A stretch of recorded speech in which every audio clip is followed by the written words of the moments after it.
Put the children to bed. It's time for Dan and Aldo to bare their souls.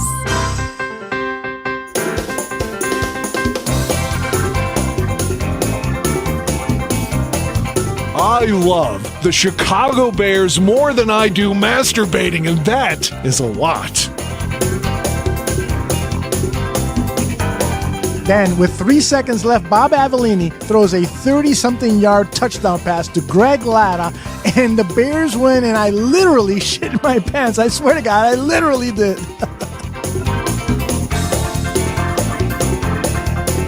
Eric Kramer, for me, I love the guy. He's a tragic figure. I mean, he embodies all that is. If they don't run the ball here, I'm going to vomit. I swear to God. Look, I don't mean any disrespect. He just didn't play that well. Not for a guy of his caliber. You know, they won, but I'm going to be miserable all week because they stunk. I don't really have any recollection of that at all, but I guess perhaps I blacked it all out. So, Dan, tape is the ultimate tool for scouts and for coaches to evaluate players, to detect plays and so forth. And they spend hours looking at tape, right? Why do they so often get shit wrong? I love the efficiency of bourbon. Ladies and gentlemen, Dan and Aldo.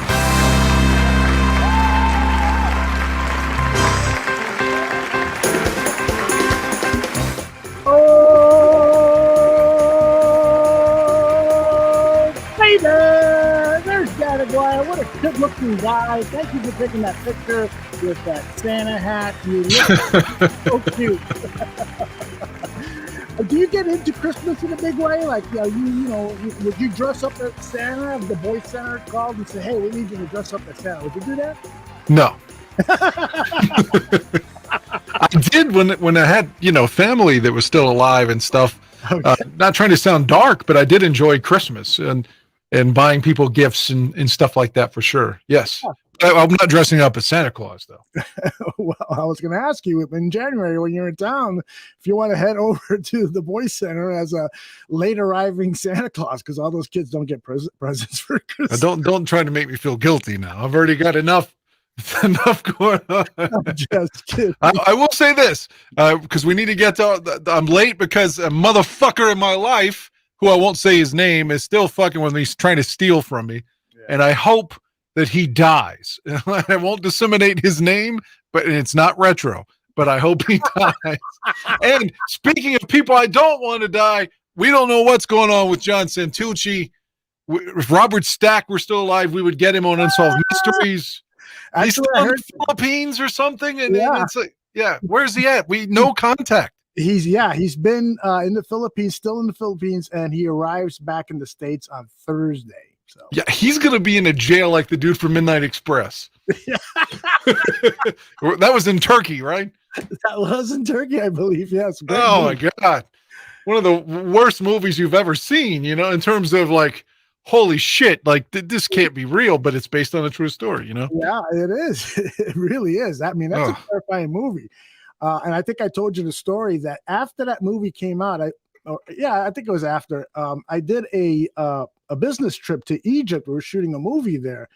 And, this was about a year after Sadat was assassinated. And I packed up quickly, and in one of the pockets of a suit coat I had a little bit of marijuana.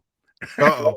And so I discovered it when I was at the hotel, and I'm thinking to myself, holy shit, man, I am so fucking lucky that I did not get busted and get thrown into a... Yeah, because like last week we were talking about Brittany Griner, and she was released. Yeah. Of course, last week we didn't know that at the time, but it mirrors what you're talking about. You have like $4.05 worth of pot, and she gets sentenced to 10 years of hard labor, which is crazy. But thankfully, she's on the way home, and thankfully, you didn't go to a jail after Anwar Sadat's assassination. Yeah, boy, that was scary shit, man. As soon as we landed, there were just like armed soldiers with machine guns all over the fucking place, and in Dogs. the city, they were just all over the place. I don't know if it's still that way. This was Did they have like dogs ready to bite your fucking balls off too? fucking A. Oh, terrifying. Does count me out. Yeah, and then the traffic was awful. It was. I looked forward to just staying in the hotel. Although we went shopping in some restaurants and had a lot of fun, but at the time I was like 19, 20 years old. I was terrified. You know, never been out of the Puerto Rican neighborhoods in Chicago, and now I'm in Cairo. So that's the story of my life. Hey, we've got a really, really good show for you. We got an interview with Dan Wiederer. I hope you like it as much as I like doing the interview with Dan. He's and I've always been a fan of his work, and Dan Aguirre, meanwhile, has thought that he's a very negative person. And we addressed that with Dan Wiederer. Dan Aguirre submitted a question, and he was very gracious to answer that, and a question submitted by Chubbs. So I think that's going to be a good interview. We'll talk a little bit about the Bears. And then Dan and I both separately saw a movie that we really dug a lot named Smile. So we'll talk a little bit about that and answer any questions in the chat. That sound like a plan, Dan? Yeah, I watched a lot of shit this last weekend. I had a few days off, so that was like 10 things I've seen this weekend. Yeah, I saw a few things too, because we didn't work on Sunday here at the Barroom. And so this weekend I caught up on a few things. It was fun to finally see some movies and not have to think about, oh, did I post that show yet? Oh, did I edit that thing yet? So not bad.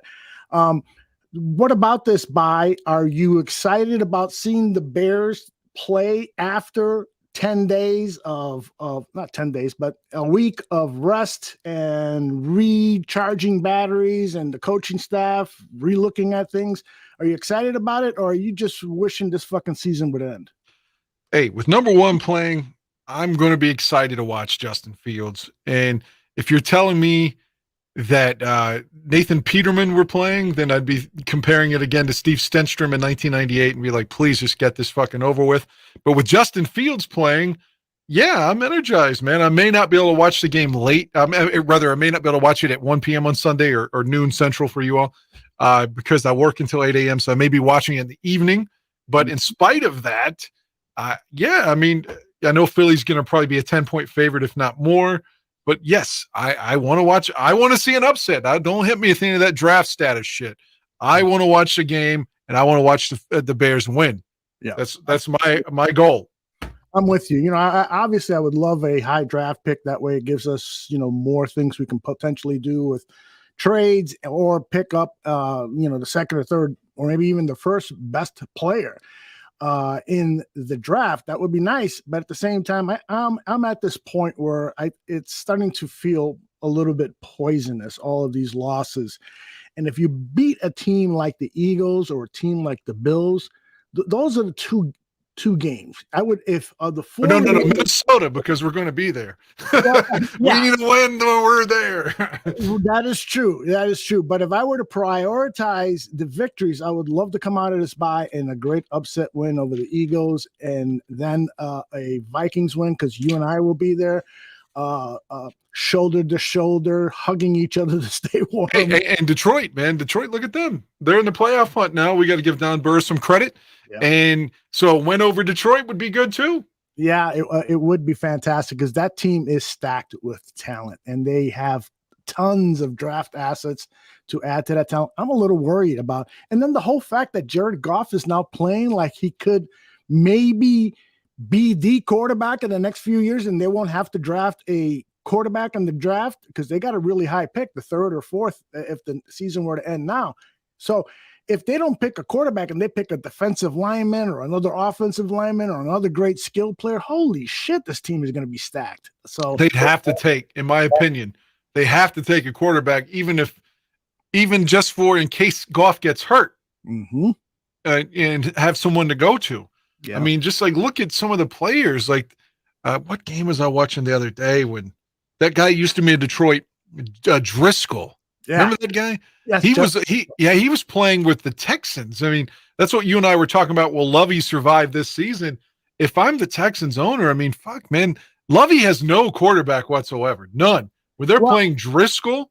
I do think that this guy, Davis Mills, he's going to be entering his third season next season. I would like to, if I'm the Texans, I would love to figure out a way to keep him.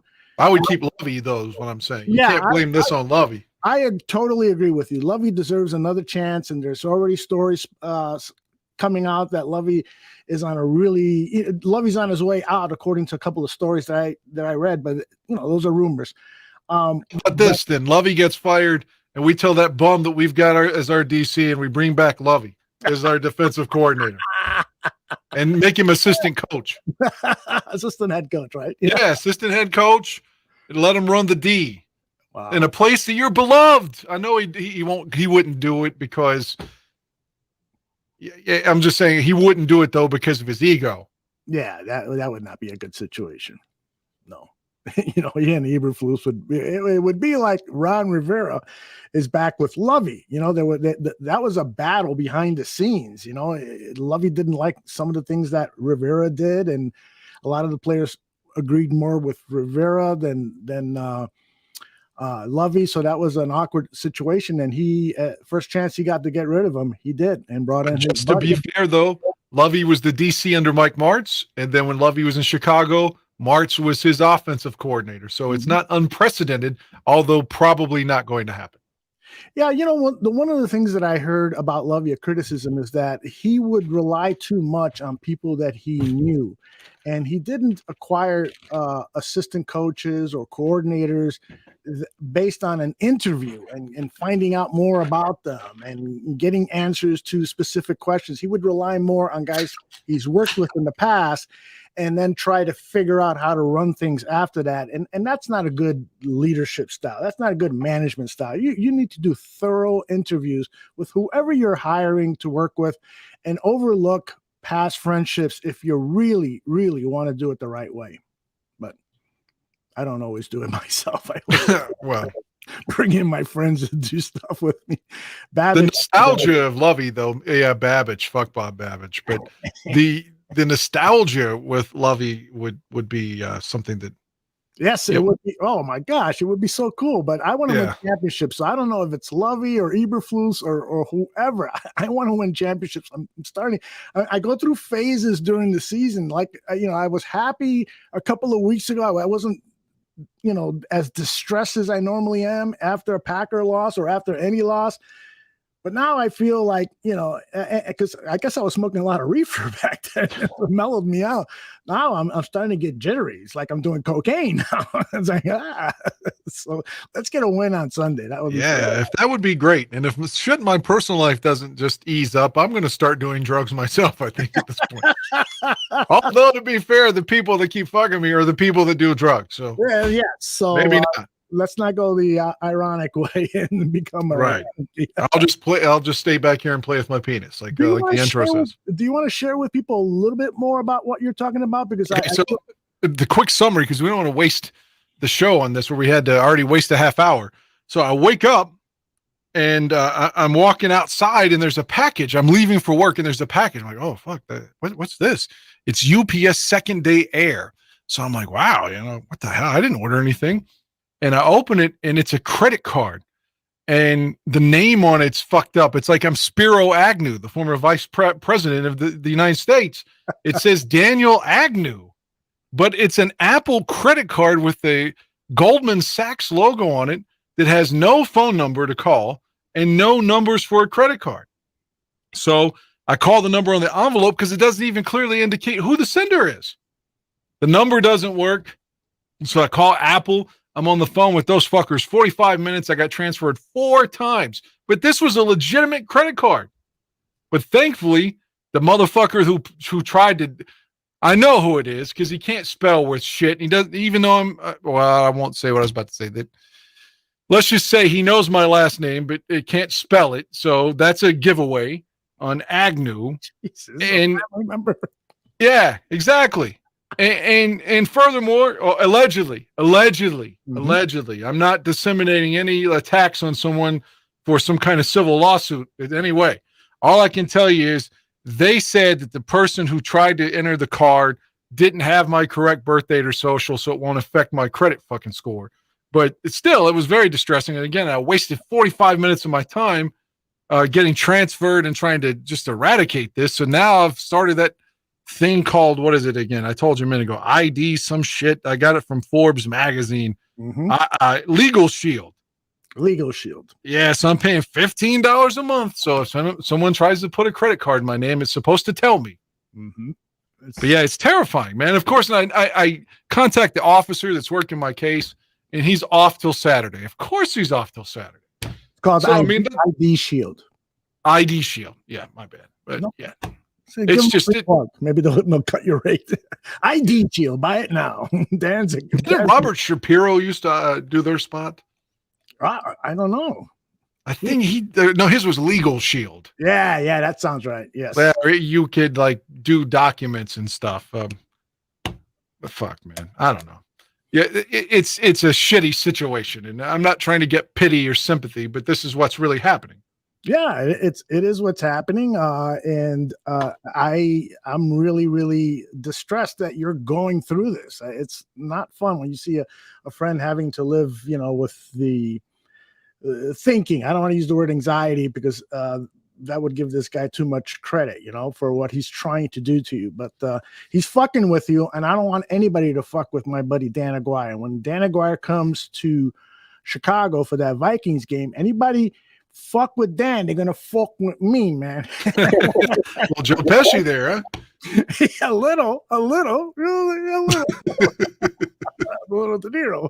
Let me ask you a question: if you were Joe Pesci in Casino, is it worthy of fucking Sharon Stone, Robert De Niro's woman, knowing that you're going to get beaten to death with a baseball bat because you got to have sex with her a few times, or no? All right, I'm going to be totally honest, which we always try to do in the show. Once in a while, we have to lie because we don't want to go to jail. But no to the Sharon Stone from Casino, but yes from the Sharon Stone from Basic Instinct. Fucking A, I'd risk it. Well, his brother was beaten to death with a bat too, though. Yeah, that is true. But then again, your brother's done things to you, so maybe that would be okay. Handsome Duke says, fuck no, I ain't fucking nobody with the risk of with any risk. Yeah, I'm being somewhat sarcastic because if De Niro's your buddy, you can't fuck your buddy's girlfriend. I mean, that's off limits. No. But and speaking of Chicago, let's just hope this time there's no drama.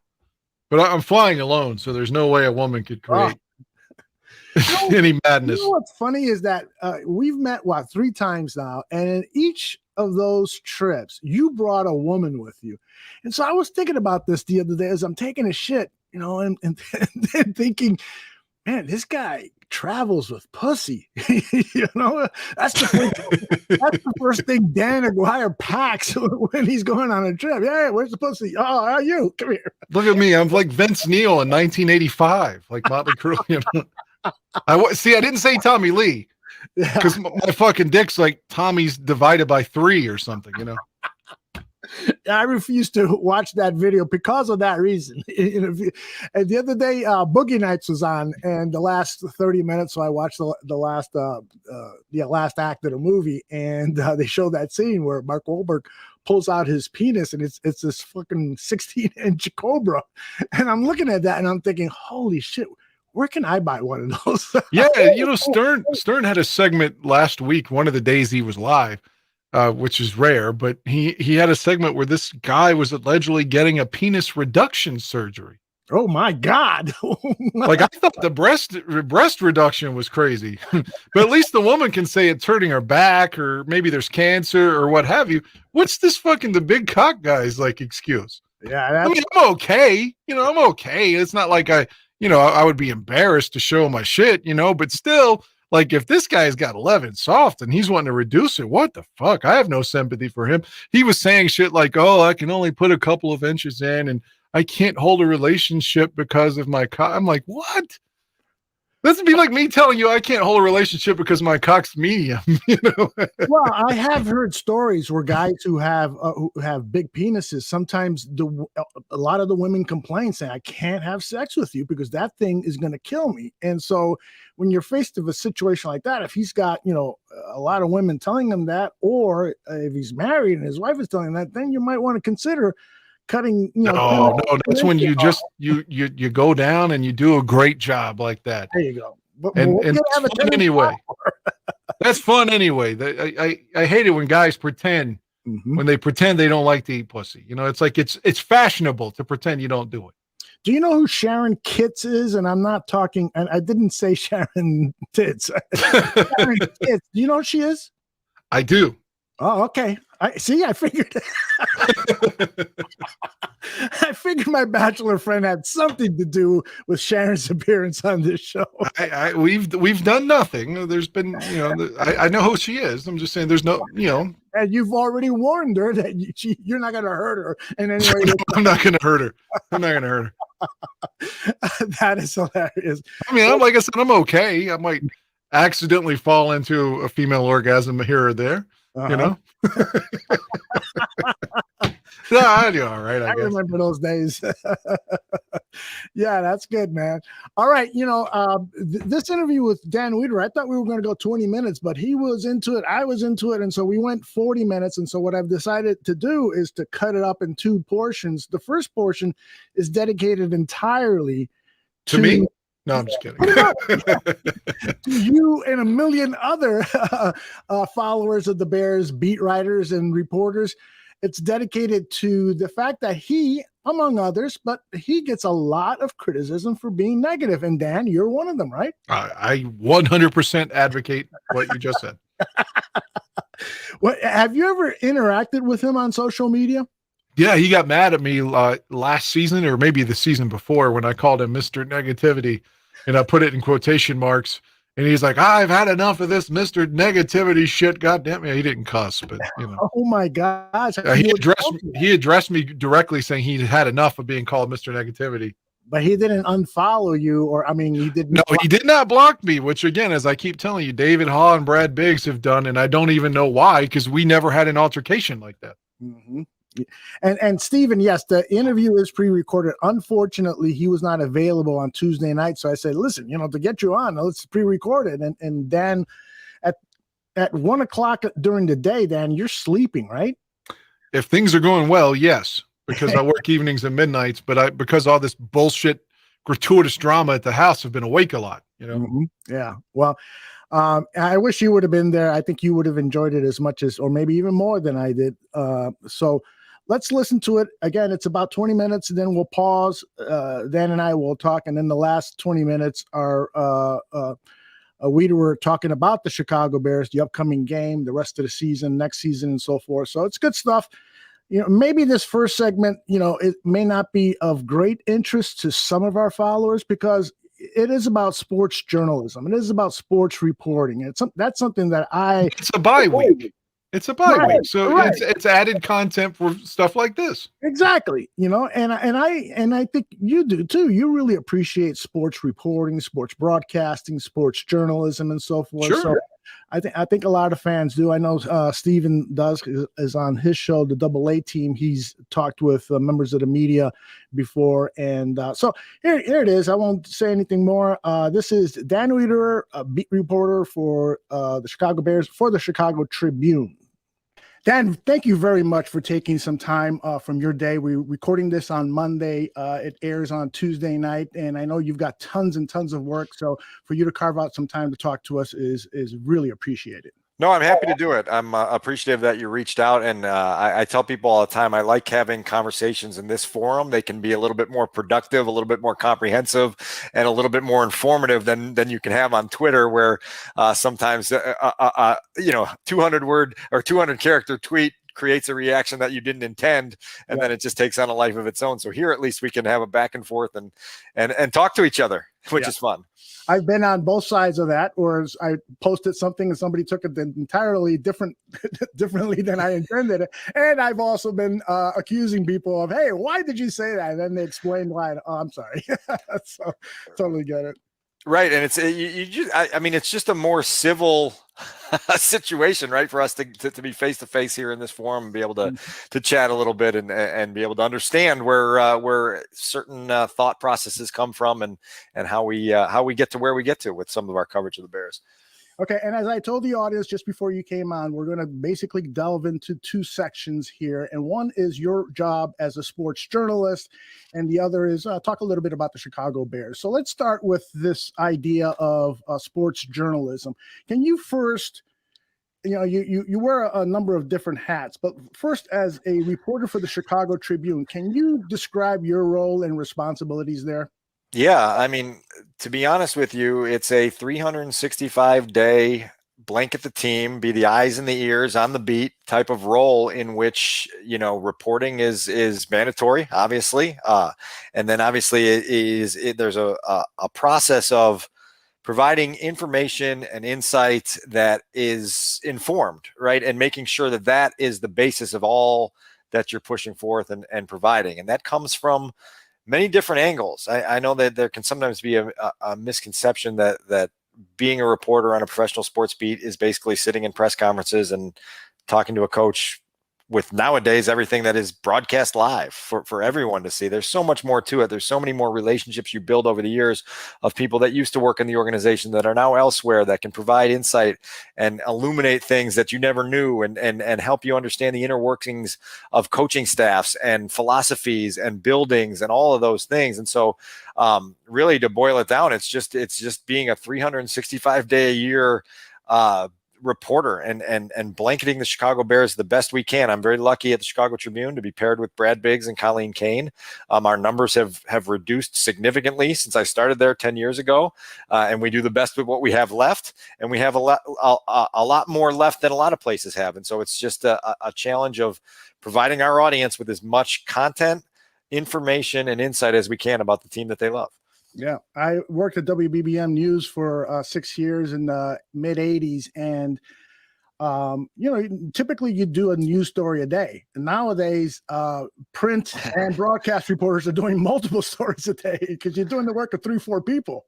Yeah, and the news cycle has changed so dramatically. I came out of college in the late 90s and had my first job in 1999 out in Naperville covering high school sports, and the way that life has changed in terms of the beast needs to be fed 3 or 4 times a day, right? And so there isn't just hey, this is the story of the day, let's get it ready for tomorrow's paper, let's take a breath when we can. It's nonstop. And you're doing that for an online publication. For me, I wear different hats, as you mentioned. I'm an on-air analyst for WSCR in Chicago. We do a podcast called Take the North for Odyssey. There's so many. I do some WGN work for their show, Chicago Football Weekly, which airs every Saturday. So there's a lot of forums to provide the content that you acquire, and then you just have to figure out what fits best for each sort of template and where you're going with some of your thoughts. But yeah, to your point, there's a lot there. So in your role as reporter for the Tribune, sports journalist covering the Chicago Bears, do you feel or are you an advocate for sports fans? Explain that to me a little bit more. Well, my sense of journalism growing up was that the reporter was trying to get answers for the reader. So trying to find out from the city commissioner on garbage pickup, why isn't the garbage being picked up at all those neighborhood, stuff like that. So as a sports journalist, do you look at your job through the prism of this is what the fans want to know, or is that different? I think it's part of it. I think there's a bigger piece of the pie where that's a big piece of the pie where you say, yes, I need to understand the desires of our audience and what do they want to learn about? What are their interests? What are the things that are most important to them, and try to provide answers that to the questions that they have. I think there's also a responsibility to have a wider lens to see things that fans might not see because their prism is a little more narrow. And so as a reporter, you go out and you try to bring things to them that they wouldn't otherwise think about or otherwise consider, right? And it may help widen their perspective, broaden their perspective, give them a better understanding of how a football team works, how the NFL works, how a player's mindset works, those types of things that some of the expertise that you gain by being on a beat for a long time offers you perspective that fans don't have. And so to bring them some of that, I think only helps further the discussion. It only helps further the understanding of a team, and then hopefully ultimately gives people as much as they want, right? You can't make people consume things they don't want to consume, but you make it available to them on the buffet. And if they choose to go to that station on the buffet, well, now they've got more available to them to then shape kind of how they feel, how they see things, how they interpret things that they're watching with their football team. Does it surprise you sometimes that fans are critical of your work when you're trying to do just that and provide points of view that perhaps they have not considered?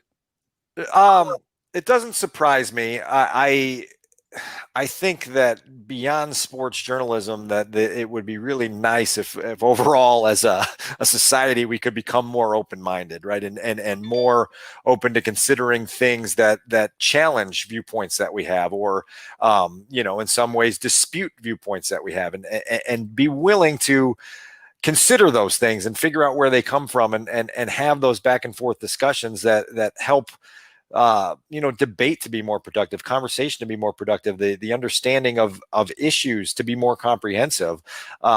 Look, I think we opened up the doors to a social media world in the late 2000s, probably 2008, 2009 era, that we're never going to be able to close those doors, and so that's opened up interaction that in some ways is valuable, and in a lot of cases is invaluable, and then in other cases is not valuable. The analogy I always draw, if I go to a restaurant and I don't like the food and the service of that restaurant, I don't typically stop by that restaurant once a day to yell, "Hey, I hate your food. I hate your restaurant. I'm never coming here again."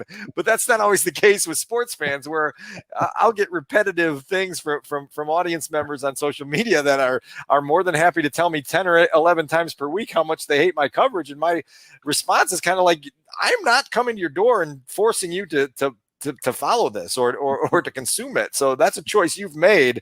And if this is the way you're reacting, that's on you. And so that's a kind of a long-winded answer to, I think, some of what you were asking there. Yeah. And it really bugs the heck out of me when I see some of the vitriol directed at you or whatever reporter is sharing an opinion or an insight.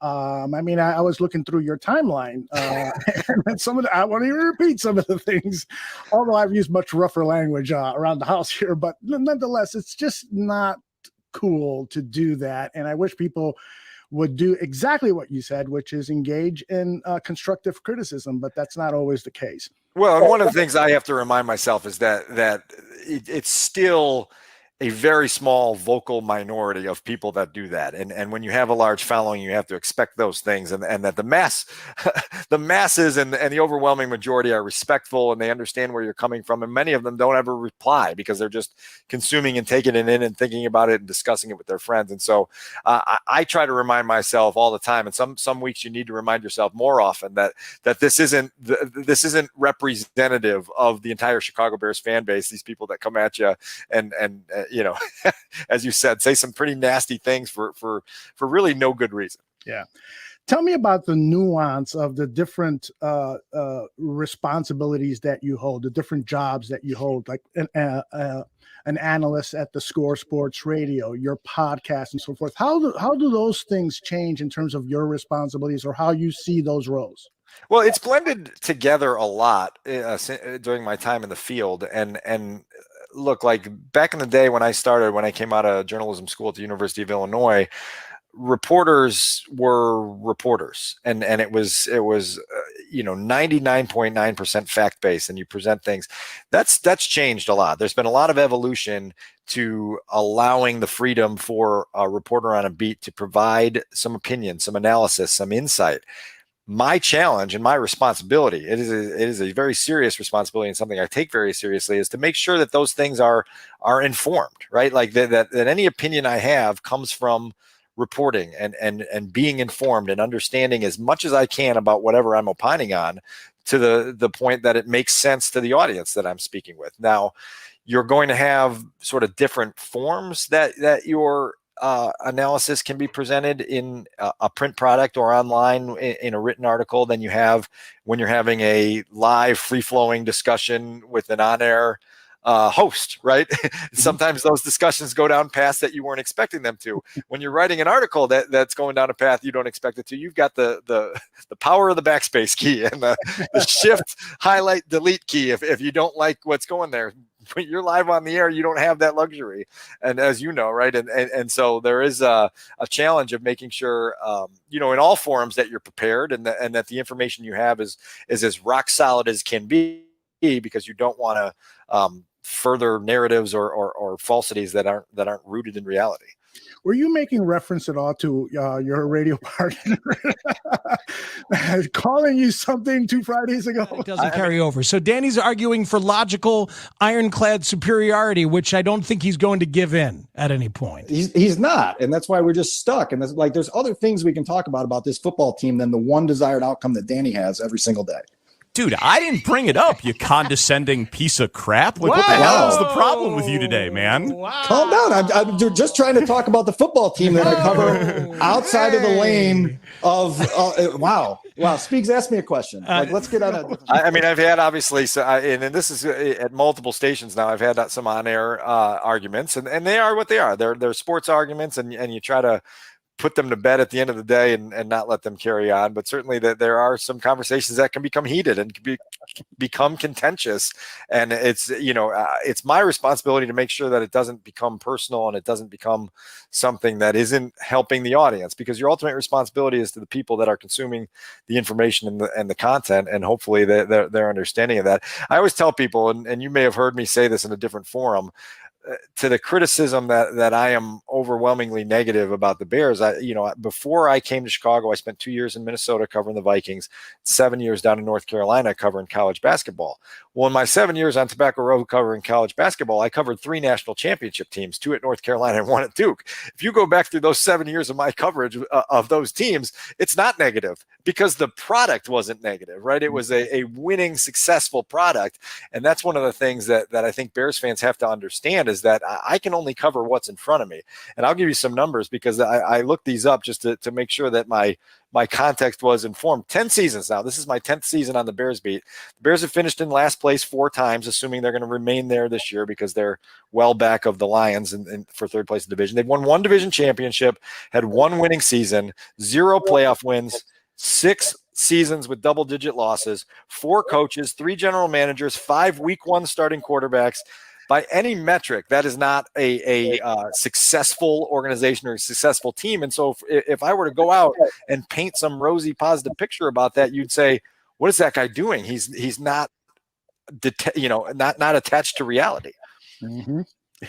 Yes, which is the irony of it, is that so many of the fans who might be criticizing you for being too negative are themselves very negative about the team because it's a negative product that the Bears have been putting out for many years now.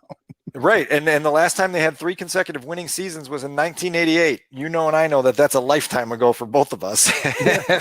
And that hopefully, and some of this is to challenge the organization to someday soon clear that hurdle so that we have a run in this city where there are 3 consecutive winning seasons and there are a run of playoff berths that keep the Bears in championship contention. Everybody remembers 2005-06 and how fun that run was. I've talked to reporters that were here covering the team and say there's nothing like it. When the Bears are on a run, this city comes alive in a way that you cannot even imagine. I experienced it in 18. I remember in 2019, the hope and the expectation that were attached to that 100th season and what that team was supposed to be capable of achieving, and then they missed the playoffs. And so we didn't get that, continuation of the success that was there, and we haven't had it since. I've reached out to a couple of people who I know have been negative of you and your work and so forth. And one of them is the co-host of the show, and I'll play an audio clip that he sent me to share with you. And another one is a guy who is always on the internet consuming Bears podcasts, and he likes these types of shows because he likes the uncensored, unfiltered approach to covering the Chicago Bears or covering sports in general. And during the course of interacting with him over the last 2 years, he has said a number of negative things about sports journalists. So I asked him, hey, do you have a question for Dan? And he wrote me a very lengthy DM. I won't read it all, but I think the gist of it can be captured in this, and I'll read it to you. He asked, do you find it unethical that so many sports journalists use repeatedly anonymous executive sources to report on players, leaving them vulnerable to be used for an agenda considering the uneven power dynamics of the ownership to the player? There's a reason journalists are supposed to avoid and are taught to avoid unnamed sources. Can you address that, please? So that's a good question, and a lot of it is case by case. And unfortunately, in my opinion, those the standards that were once applied to journalism back in, again, me coming up through the ranks in the 90s, and they have lessened. There's no question they have lessened across all forums, across all coverage of everything that, politics, news, whatever it is, sports. The standards have reduced to a level that is uncomfortable because there is an over-reliance, in my opinion, on anonymous sources at times when the goal should be to use that type of information as background to further your reporting to go check things out. Now, I will say this, that you can gain a lot of information from talking to people on background that you'd never get them to say if they were on the record and on camera and had a tape recorder in front of them. And so it's your responsibility as a reporter to take that very seriously and be very careful with that and understand that it's your responsibility at the end of the day to filter that stuff, to not take everything as gospel. There's a saying in journalism school when you're coming up through the ranks, if your mother says she loves you, check it out. And basically it's like you can't take anybody's word for anything, right? If your mom says she loves you, you better have supporting evidence that tells you that. And so if you get information from a source on background, from an anonymous source who's telling you something, it's your responsibility to go check that out and not just mouthpiece it and echo it and put it out in the ether as gospel or fact. It's your responsibility to check and see, is it airtight? Is it something that other people believe? Are there things? My colleague Rich Campbell, who worked with me for I think 7 years on the Tribune beat, always said his own personal rule was that he would never use an anonymous source to express an opinion. It was only to express something that was a detail or a fact that furthered whatever story or whatever issue piece we were working on. And so that was his guideline for doing things. Every organization and every reporter has to kind of create their own structure, right? In where they're comfortable in dealing in those waters. And for me, I'm old school. I really am. I'm an old school person who believes very strongly in journalistic principle, and I will go to my death believing in this because I think it is important way beyond sports to making sure that the information that's available to us is reliable. It's a long-winded answer, but I think you have to understand, and you have to understand as you're trained through education and experience, how to go about these things and how to use certain interactions and how to be responsible and not reckless in using them. Excellent. All right, let me play for you Dan Aguirre, my co-host on the show. His question for you. It's about a minute long. Dan shares a lot of opinions, and Dan is a sweetheart of a guy.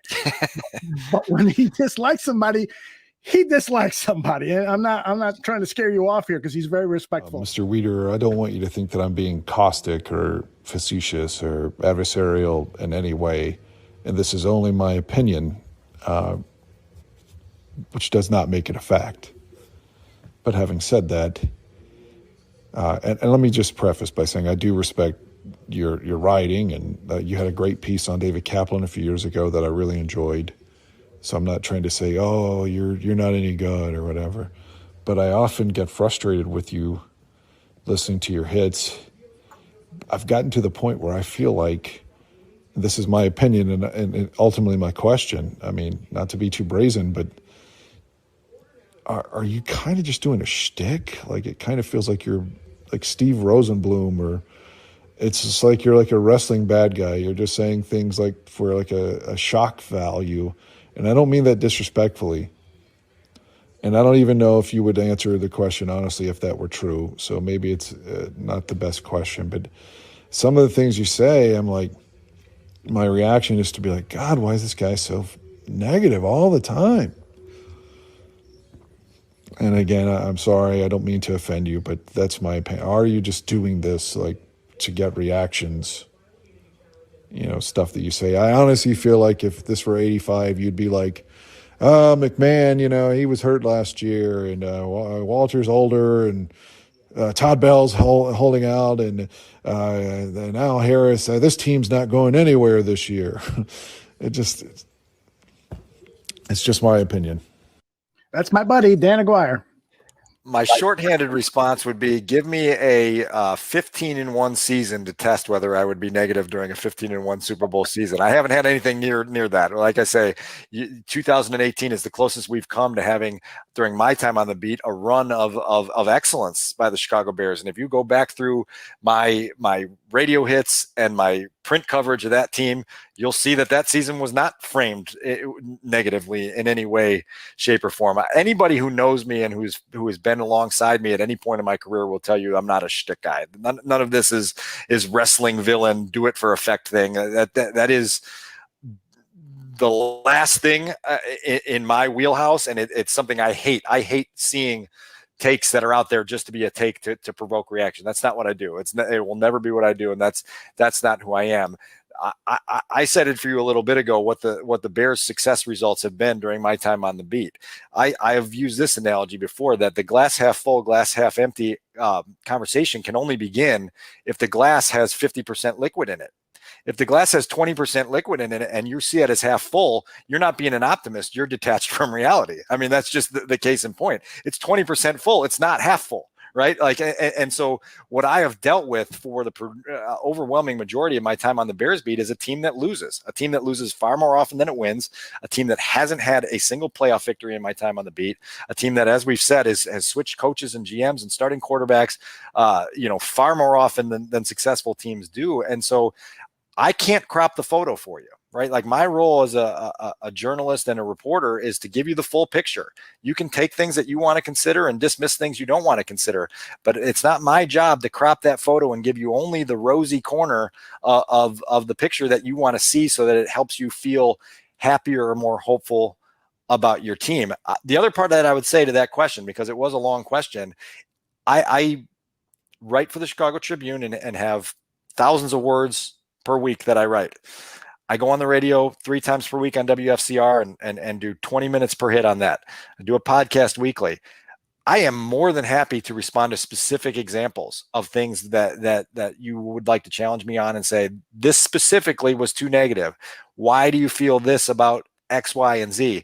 Generally speaking, I think if you followed my work through all those forums, and believe me, I don't expect everyone to follow every word I write and every word I say on the air, but you would find that my coverage of the Chicago Bears is fair, it's balanced, it's informed, it's reporting based. And so if that comes across as negative, it's because the product that the team is putting out is unsuccessful. And I don't know anyone that would argue with me on that is looking at this from an objective lens and say the Bears have been a successful organization, not only in my 10 years on the beat, but for the last 30 years, really in the post Mike Dickett era.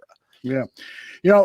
When this topic has come up on our show before, I've used the term adversarial journalism, and that it is your job to challenge the head coach, the general manager, the players on certain things, to ask them about a play that broke down, or a strategy that didn't work, or a player or players who were drafted and didn't pan out. And that is how I grew up when I was reading Don Pearson at the Chicago Tribune, Cooper Rowell at the Chicago Tribune, Ray Sanz over at the Sun-Times. I mean, as a kid, I used to pick up all 4 Chicago. There used to be 4 Chicago dailies in Chicago, Dan, and I used to pick all of them up and start with the sports section and get the different takes as to what was going on. And the reporters that I respected the most were the ones that were challenging George Halas and the McCaskey family about the decisions that they were making. I think that's what we, as fans, and back then I was paying a dime for each of those newspapers. That's what I deserve for my dime.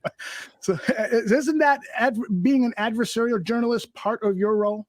Well, it is doing the things that you said, and questioning and challenging and seeking answers to bigger picture issues and smaller picture transactions, right? That go hand in hand with determining the success of an organization. One of the things I'm most proud of during my time on all the beats that I've covered is typically when either I leave a beat or, as we have here in Chicago, when coaches or executives leave the organization, if you are able to have create strong relationships that are based in fairness, right? That are based in curiosity, that are based in information gathering, it tends to be appreciated and respected by the people you cover. And I don't know a lot of people, even some that I have challenged and criticized intensely, that would tell you, oh, Dan's a hatchet man, right? Or he's a guy that just comes for blood and he's not interested.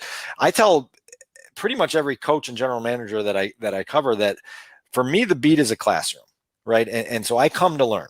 I come to learn about how you do things, why you do things, what are the philosophies behind these things. And then it's my job to emerge from that classroom and take what I've learned and take what I've, gathered in my notebooks and through my reporting and convey it to the audience. And when you allow the people you cover to understand that's the approach you're coming from, it builds up a trust and a respect and an understanding, a mutual understanding of how the process can work productively, even if at times it can become contentious or uncomfortable, or you have to, take someone that who you really like as a person and criticize their performance to, the nth degree because their performance warrants it, right? And I've had more than a few of those people during my time on the Bears beat.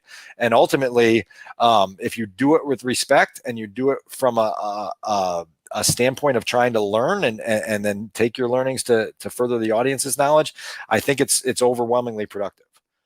All right.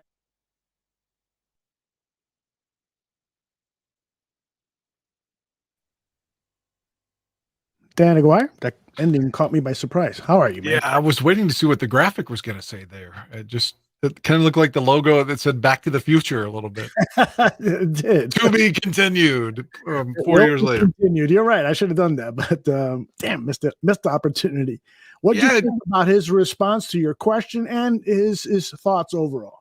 First off, with regards to specificity, I can't remember, like I told you before we went on air, he and I had a going back and forth on Twitter, either in 21 or 20. I can't remember what it was about now, but that's when I called him Mr. Negativity in quotation marks, and it really pissed him off. And again, that's not I don't want to be caustic with people, but I was just like, sometimes he seems to be negative just to be negative. I will take him at his word. If he says that's not a shtick, that he's telling you how he feels, then, I asked him the question. He said that's not true. So okay, I'll accept that as him being truthful. Mm-hmm. He did seem a lot more likable in long form than he does, because he does come across somewhat condescending sometimes, as Parkins pointed out. But to be fair too, on that interview, Wiederer handled it tremendously when the other guy got personal with him. Yeah, he did. Yeah, he was a class act on in that particular moment. Mm-hmm. So I come away conflicted. I do think that I get it. He doesn't cover a lot of winning teams, and this isn't specific. I'll be ambiguous unintentionally, but I can't remember exactly when it was. It was like earlier this year when he was down on Fields, and just, we don't know if he's the quarterback, and shit like that. That's when I'd be like, well, what more does this guy have to do? Now, he may be in Fields' camp now. I don't know. I guess we'll find out in the other part of it. Yes, we will. There's a second part coming up. People who are leaving. Don't leave. but that's what I'm saying. A lot of times on issues like that, he would just be particularly negative. And it just like, it's not saying, oh, I want him to tell me that Justin's like, the next Brady or Mahomes. I'm not trying to get him to placate me, but fuck, man, give the kid some credit. Yeah. That's all I'm saying. Sometimes he really is negative, but at least hearing him talk, mm-hmm. he's saying, I'm not trying to do it just to piss you off. I'm just giving you my opinion. And his opinion is as valid as my own. Mm-hmm. So I won't criticize him for that, but I honestly did think that he was just Steve Rosenbluming it, like where you're just saying shit to make people mad. It's interesting. Nomad here says, I smell a redemption tour of his bad image with the fan base, right or wrong or indifferent. And that's an interesting thought. I mean, that's something that I would do if, I felt like people were misunderstanding what I've been saying or writing or whatever. I'd like to go on some shows and like Dan pointed out, doing it in a long format is a better way to express your thoughts and get people to perhaps understand a little bit. But I feel like, all along the guy has been right in terms of his reporting is based on facts, and it's not his job to be rosy pictured about things. It's not the sports journalist's job to say, hey, better days are ahead. If you really, really don't feel that. And he doesn't. He clearly doesn't, because like Mike North, who is always critical of the Bears, Mike is a guy, and I think Dan Wiederer is, that wants to see it before he can believe it. It's fact-based observations. And so I'm willing to give him slack when I see it. I actually criticized him on a couple of tweets. He said something about, this was a disaster game against, what was the last loss before the Packers when the Bears were totally annihilated? What game was that? The Jets. The Jets. And Fields didn't play that day. Right. And I'm like, dude, I retweeted it and it said, dude, did you take a look at the injury report? This is why they lost so badly. It's not, there's some context here that you were missing, because his tweet was very accusatory of the Bears in a way that he didn't provide context for that. So I understand I understand how you feel and many of the fans who dislike him, but at the same time, he's a reporter and he's telling it like it is. It's the old Howard Cosell. I grew up with Howard Cosell. I'm telling it like it is. That's what he would do. And that's always been my image of what reporters should do. What do you think about, oh geez, I lost my train of thought. He said something about, regarding Chubbs's question about quoting unnamed sources. Did you have a thought on that? I think the part that stuck out to me about that more than any was when he was paraphrasing Rich Campbell, yes, saying basically don't use unnamed sources to express an opinion. Mm-hmm. I guess you're using unnamed sources on background just to sort of give you the authentication to run a story. Like you need 2 or 3 sources, but don't use it as like, this is my opinion, and just hiding behind an unnamed source. I thought that was a good reference point. If that's truly the way he does it, I don't read him enough to know that. Most of my experiences with him are with his audio hits. Right. And I don't know if you brought this up. There was the word going around that, he left ESPN because he couldn't replace Jeff Dickerson. And like he said, he mentioned, I've been in multiple verbal altercations on various stations. Right. I'm trying to be fair. He's someone that rubs people wrong, I think, in a lot of situations. And I can relate to that. Mm-hmm. So, but I don't want to suddenly act like I'm his biggest fan or something. But he does sometimes he's a little like, I don't think he's like Cosell here. I mean, granted, I'm not sitting. I've been so upset this season. It's not like I'm watching the pressers after the game. I don't even want to hear about it. Like, fuck it, I'll talk to Aldo Tuesday. But I don't remember him being Mr. Hard Question in the pressers either here, the way he does. I'm telling you, he and Mark Potash are 2 names that immediately come to mind that I think they ask. See, Jason Leisure is the one to me that asked the tough question. Jason Leisure too. You're absolutely right.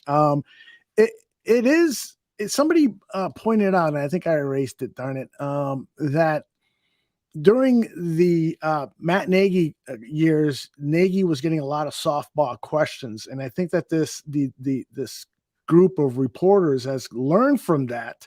Nagy didn't start getting the tough questions until his last season when it was a negative 1-loss record, And I think that they've just kind of carried that on. That a really aggressive might not be the right word, but a challenging tone in a lot of the questions. And the fact of the matter is that they've lost 7 in a row now. The questions are going to be 9 out of 10. 9 out of fucking 10. Yeah, they were 2-1. 2-1. I want to, and yeah, Potash and Leisure. Those are the guys, along with Dan Wiederer, I think, who ask the best questions. I wanted you to comment on something that Nomad wrote here. I saved it. Here it is. Nomad says it's like Dan Wiederer is priming himself for a Fox News job. That's good. I do. That's good. But here's another thing from your really good buddy Retro. He says, is Dan Wiederer a Bears fan or a fan of another team? See, that's the thing. It doesn't fucking matter. It's not his job to be a fan of the Chicago Bears. It's his job to report on the Chicago Bears.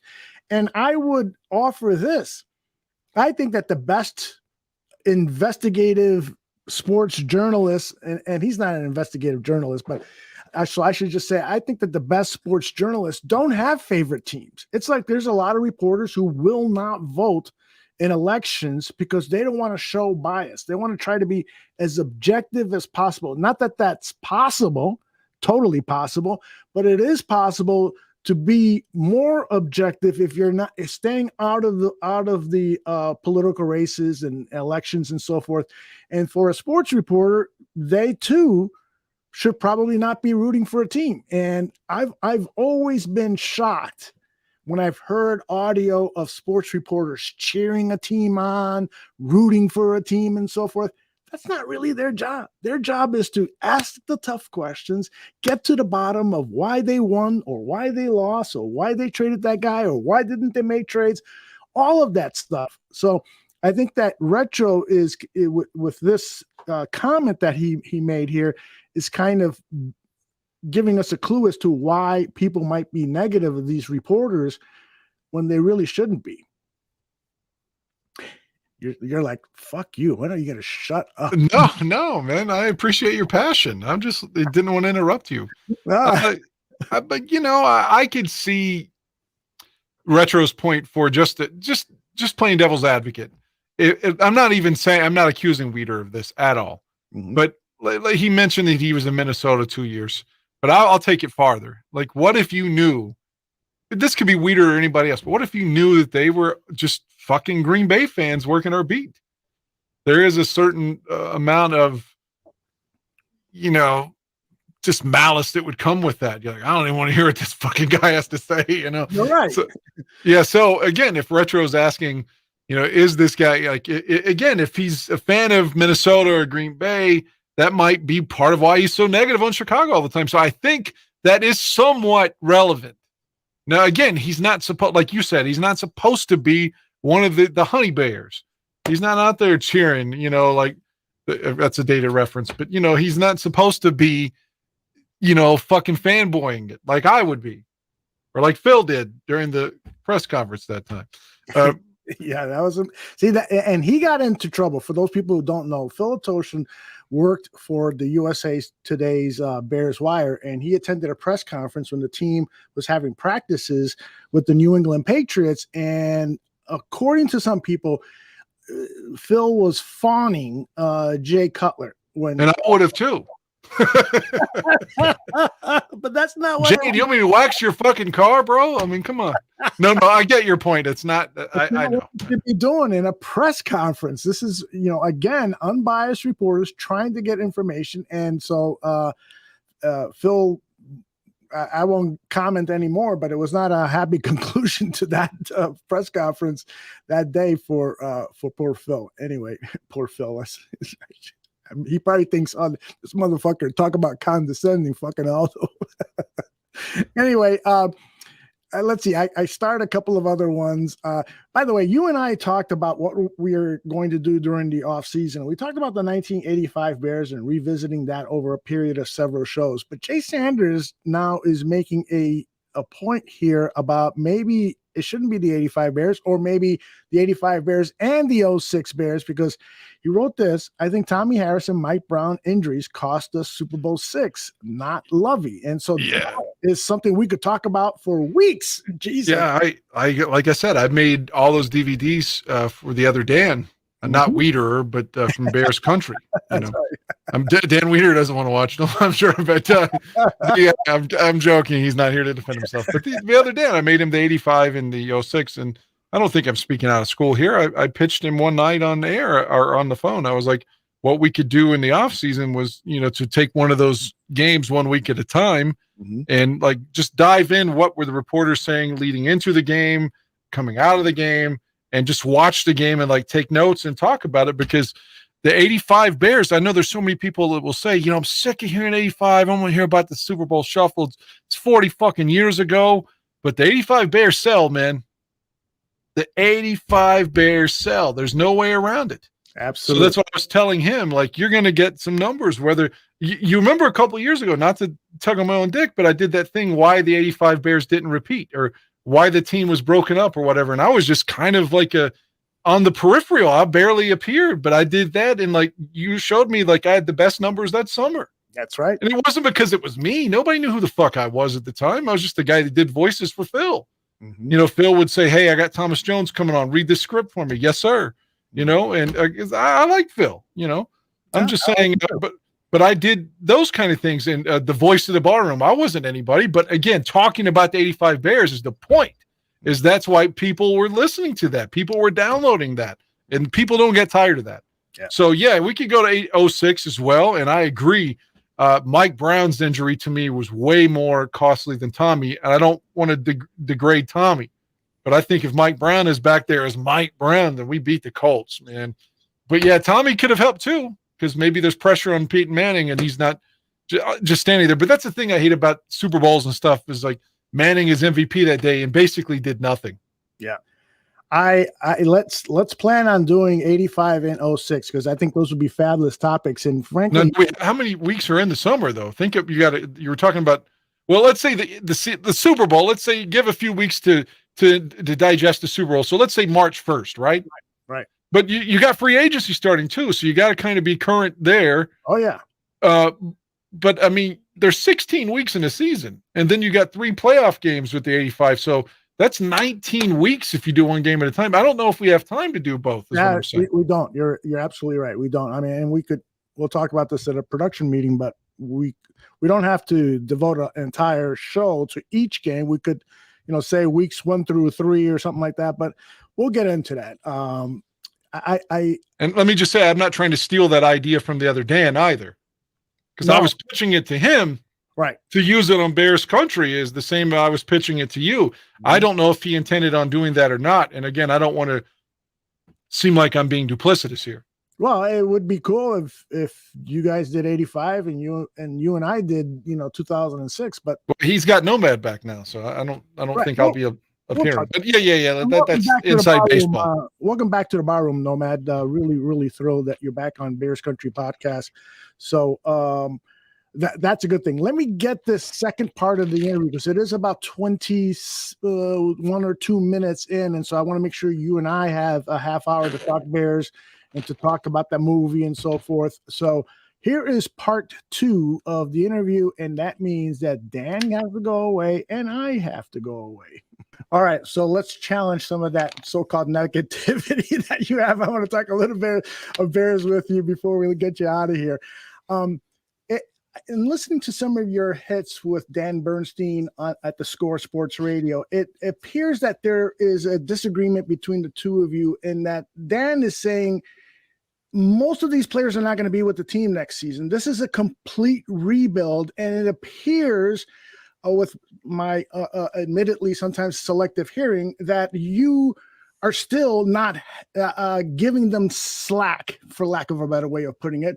That they've got a lot of players out there that are basically bridge players for the real team that they're going to acquire over the next couple of seasons. Am I wrong there? What's going on there? Well, I would just say that I think that there is a hope that a lot of people have attached to a reality that doesn't exist yet. Like the teardown is the easy part. Anyone can tear something down.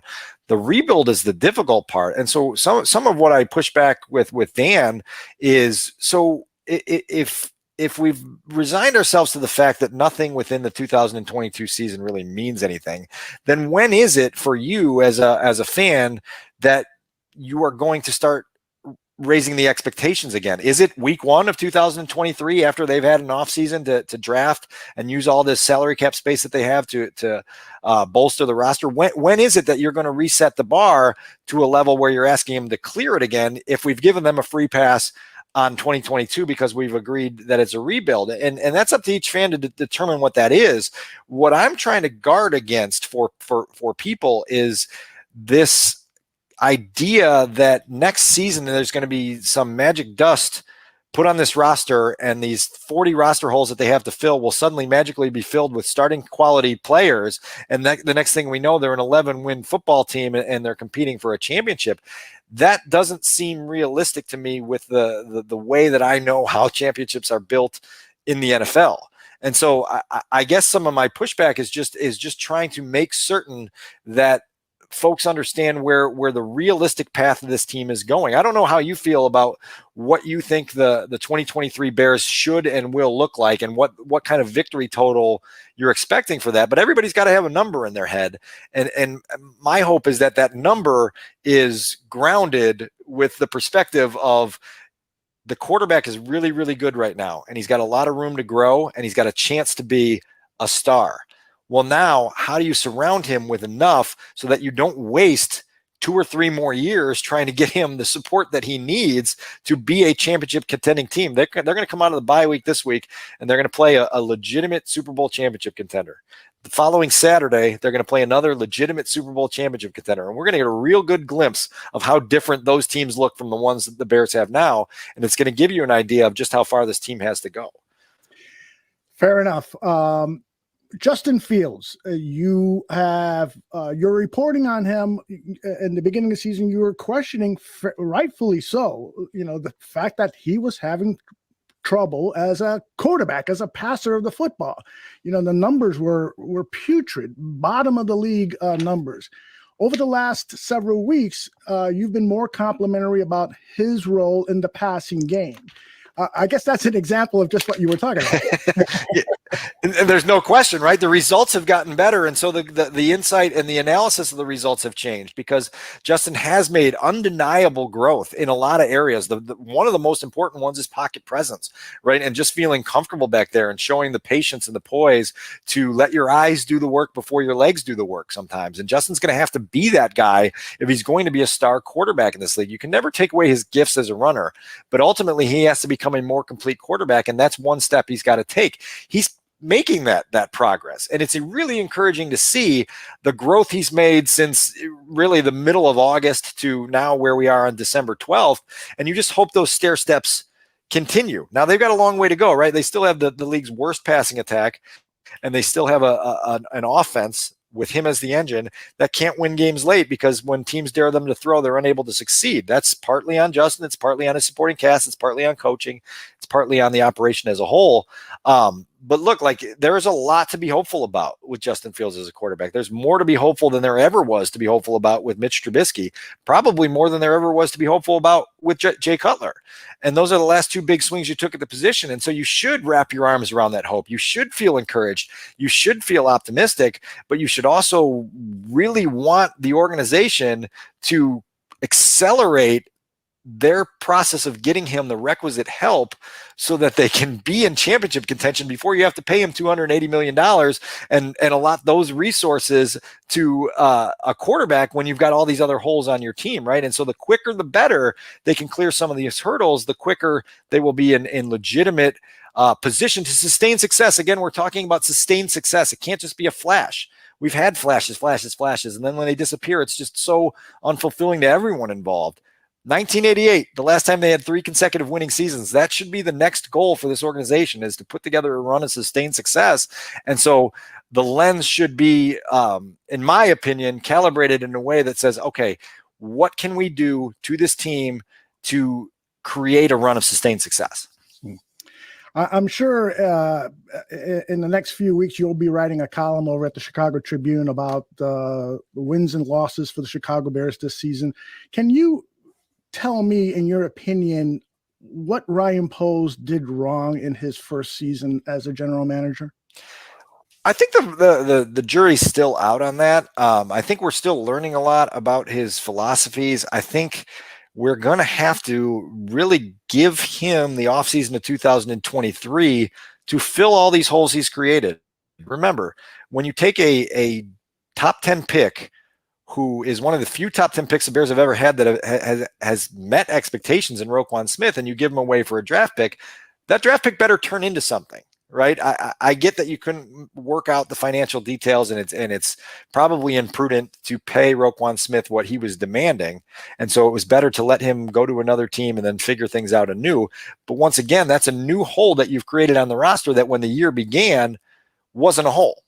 Right. And so now you've got more work to do than you had originally. And so Ryan's got to prove to us that he can hit for average, right? That he can have a high batting average in the draft, that he can have a high batting average in free agency, and make sure that they're not backpedaling. One of the things that constantly hurt Ryan Pace was he was correcting errors that he made, right? How many different free agent tight ends did they sign? And it was like, oh, well, now the next year we've got to use another resource to plug a hole that we thought we had filled last year. Bill Polian came in here last year, and one of the recommendations he gave to the management group, the ownership, specifically George McCaskey and Ted Phillips, was that you need 10 to 12 blue chip players to even start thinking about being a championship football team. It was in his assessment at that time that the Bears had 6 to 8. Well, since that assessment, they subtracted Khalil Mack, they subtracted Robert Quinn, they subtracted Roquan Smith, they subtracted Akeem Hicks, they subtracted Allen Robinson, and I'm not sure that we have seen the addition of a blue chip player yet. There's some guys that have potential, right? But no one that Ryan Poles has acquired in 2022 has qualified as that's the blue chipper. That's the guy that you build a championship contender with. That's one of your 10 to 12 that you need to be in championship contention. So we've got to challenge him here in the next 4 months, right? I guess May 2nd, when the draft ends, we'll have a better look at what this looks like, and then we'll know how much work he got done and how much work he still has ahead. You know, it's funny as you were saying that. And you talked about Ryan Pace's mistakes, and now the team has, when you're talking about Bill Polian, and now the team has fewer blue chip players. I was thinking to myself, boy, if I were to pull that 30-60 seconds and post it on social media as a team to this interview, you know what you would get, right? There he goes again. He's being negative. Right. But you're absolutely right. There is no disputing that we have fewer players that can help us win a championship now than we did at the start of the season. Playmakers. Guys that can put the ball in the end zone, guys that can put the quarterback on their behind, right? Like those are the guys that fuel championship runs. Just to go back real quick on talking about Justin a little bit, another metric to keep a really close eye on as we go forward that takes into account running ability and passing ability is the success of an offense on third down and the success of an offense in the red zone. And the progress the Bears have made in those categories as the season has gone on is undeniable, and it's incredibly encouraging. And I think they're 6th in the league now in third down efficiency, which is a great number to wrap your arms around and say, man, this is signs of a quarterback understanding how to make plays when it matters. Those are the types of things that you need to continue to see and push forward to believe that Justin can go. I think I said this last week that he's established himself now as a reliable playmaking middle tier starter. The next part of the climb to standout superstar championship fueling guy is far steeper, right? And so now it's up to him to kind of continue down that path, and we'll see what he does with it. Speaking of Justin, Jalen Hurts versus Justin Fields, that to me is going to be a fascinating game because I was an advocate of Jalen Hurts, and when he was available in the second round, I was praying the Bears would take a chance on him because I saw him as a really good developmental type player. And I've come of the old school. Ryan Pace, when he came into town, said he was going to draft a quarterback every year or every other year. And of course, he never did that.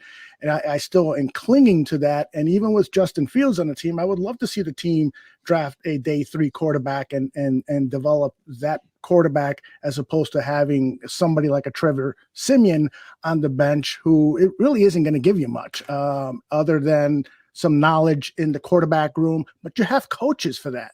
And so anyway, my question is, what do you see? What do you see in terms of similarities between Justin Fields and Jalen Hurts? And do you think that Justin Fields can replicate what Jalen Hurts has done in Philadelphia, and what would need to happen for that to transpire? Yeah, the similarities is that they are both dual threat quarterbacks with amazing gifts as playmakers, right? And we've seen a lot of growth out of Jalen Hurts during his time in the league, and specifically this year as he, becomes the engine of a team that's 12-1. And by the way, just blew the doors off the Giants on Sunday afternoon in a way that gives them momentum coming into Soldier Field. And so what you see are guys that can kill opposing defenses with their legs and frustrate opposing defenses with their legs and make opposing defenses spend a lot of time during the week figuring out how they're going to adjust their normal defense to account for your gifts as a runner, and then can pick them apart as a passer as well. And so Justin's got to continue to make that climb that Jalen's made in taking care of the ball, right? I think Jalen Hurts has got 22 touchdowns and 3 interceptions this season as a passer.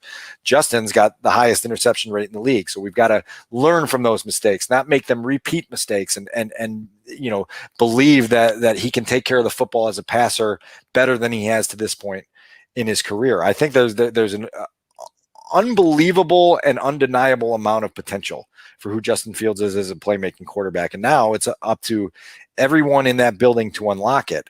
And part of it, as you mentioned, the success that Jalen Hurts has had is now getting him receivers like Devontae Smith and AJ Brown, who can be those guys that you go to in big moments and you trust them to make plays, as opposed to running a curl route and not coming back to it quickly. And then it becomes a basically a lost ceiling interception, like happened with Equanimeous St. Brown at the end of the Packers game. They got to get him help. At the same time, Justin's got to be, if he's going to be the guy that Chicago dreams he's going to be, he's got to be a guy that elevates the plays of guys around him, right? You go through Aaron Rodgers' receiving core through the years, and you see what some of those guys did when they went elsewhere, and you go, oh, so maybe it was Aaron Rodgers that helped elevate them to a level. And then that's up to guys around Justin to take their game up if he gives them the opportunity to do so. That'll be interesting to see as the years go on and they change sort of the dynamics of those rooms. At today's press conference, today being Monday, December 12th, this interview was pre-recorded. Matt Eberflus was asked about Chase Claypool. Is he there yet in terms of knowledge of the playbook and so forth? And he said he's not, which was a nice, candid response. What do you think it's going to – do you think a complete offseason is when we should then expect Claypool to be ready to play to the expectations that I assume Ryan Poles has for him? Yeah, I think he'll wind, if he stays healthy, I think he'll wind up with 9 games in a Bears uniform this season, and that's just simply not enough for a guy who didn't have OTAs and mini camp and training camp to acclimate himself with the offense, to understand the playbook, to work on that timing and rapport with his quarterback. All of this for these 9 games are steps in that direction. And you hope sooner rather than later he becomes a guy that can step into, if not a number 1 role, at least a 1A or a 2A, right? And you've got a guy that can be an every week difference maker, because as you mentioned, they traded away a second round pick, which with every loss gets higher on the draft board. And as we sit here today, it's the 34th overall pick in April's draft that they gave away to get Chase Claypool's services. You better get a return on that investment. If you don't, now you're going down that path that we talked about of making a mistake and then needing to use other resources to correct that mistake. And that's just the cycle that the Bears have been in for far too long of missing on high profile draft picks and trades and free agent signings that constantly have them in correction mode rather than in building mode. And so it's up to the coaching staff and Chase Claypool to come together in a way that produces results. Again, probably not measurable until, a month into the 2023 season. My last question before we get you out of here, and I ask you what you're working on and what you where you want people to follow you and so forth, is, I would have liked it if Ryan Poles would have been straight up with fans and say, yeah, this is a rebuilding year. We all know. And he clearly didn't want to, because the players would have had a really bitter taste in their mouths. I don't want to be part of a rebuild. Robert Quinn said that before he was traded, so to speak. I'm paraphrasing his thoughts on that. But do you think that I lost my question here. I wish that Poles would have been straight up about this being a rebuilding year. but it would have been a turnoff to the players and to the organization and to the fans if that would have happened. But do you think it would have helped everyone, the media and fans, if he would have been straight up about it? I think most media and fans understood what this was, and I think Ryan's actions spoke louder than any words ever could. I don't need him to get out a big red rebuild stamp and put it on the front door of Hallis Hall for me to understand that you looked at the roster that they assembled for training camp. You looked at the roster that was the 53-man going into week one, and you said, 40 of these guys weren't even here last year. If you can't interpret that and decipher that for what it is, I can't help you, right? We knew what this was. I think they wound up with like 6 or 7 guys on their week one roster that weren't even with the team when training camp began because of the waiver claims and all the things that went on in the month of August and early September. And so we knew this was a teardown. We knew what the results were going to be. We knew they were going to be a team that was going to be toward the bottom 5 or 6 in the NFL, and that's what they are. Now you just need to figure out a way again to start the rebuild quickly. You can't have an entire draft class be those guys didn't work out, we'll get it right next year. You can't have an entire free agency class, particularly in playmaking positions, be like, none of those guys worked out, no big deal, we'll fix it next year. Because the more you have to fix, the more time it takes to fix, and the more time it gives your competition to distance themselves from you. I mean, you look at the Detroit Lions right now, who are going to have a top 5 pick based on their trade with the Rams. And you could make the argument that if they get their franchise quarterback, they're in a better situation than the Bears are. Right. And that's not a place that Chicago fans want to be in, is being like, oh my God, the Lions are suddenly in a better position than we are. And so look, other teams have the resources to get better. Also, other teams have the ability to turn their weaknesses into strengths. And so you better understand what this is. I always challenge the McCaskey family and the ownership group at the Bears to understand this is a cutthroat league in a multi-billion-dollar industry, and you just can't shrug past mediocrity and go, oh well, we'll do our best next time. Like, that's not how it works, and you will never sustain success if you're willing to just shrug past mediocrity. You have to be at your sharpest every single day for years to even dream about playing for that Lombardi Trophy. The Bears are tanking, right? And what I mean by that is they're not going out there with the, we're going to call plays to make sure we get our quarterback sacked, or we don't want to win. But they are tanking in the sense of that they have not provided all of the resources they could have, because they want to collect more resources for the 2023 season. Is that a fair way to look at it? I mean, it is a way to look at it. I don't know, because I don't know what tanking in the NFL is and what it means, because there's just not a lot of evidence of teams that just tank and then collect draft picks and all of a sudden they become championship teams. You can go look at the teams that have owned those top 3 picks in the draft for the last 15 to 20 years and say, okay, so which one of them's suddenly got that momentum and that springboard by being terrible, right? The Lions and the Jets picked low in the draft forever and struggled forever. The Browns in that category as well. So there's a lot to this. And I don't think you ever sort of go into a season saying, I mean, you can go into a season and say, hey, we're not chasing a championship here, and we're not going to make every decision based on chasing a championship in 2022 and still not tank, right? And try to be the worst team in the league. Because look, I looked this up the other day, that last year 56 players were selected as either a first team or second team All-Pro. Only 4 of them were top 5 picks, and only 2 others were top 10 picks. So it's not like you can't find stars elsewhere in the draft outside the top 5. I get it. If you have a higher pick, you can potentially trade it for a quarterback needy team that's going to give you a whole bunch of resources that you're going to have to use. But eventually you have to have people in positions of power in your front office and coaching staff that make the right decisions, that get you guys that become difference makers for you. When the Bears have 4 consecutive, top 10 picks, and it's Kevin White and Leonard Floyd and Mitch Trubisky and Roquan Smith, and not a single one of them gets a second contract here, what did you accomplish? Nothing, right? And so you still, no matter how high you pick on the draft board, you have to have people that pick the right guys, and then the coaches that develop them into stars. Otherwise, you're just stuck in the mud spinning your wheels. And I would argue that for my 10 seasons on the beat, the Bears have been stuck in the mud spinning their wheels, and I have no evidence to say that they're not doing it right now.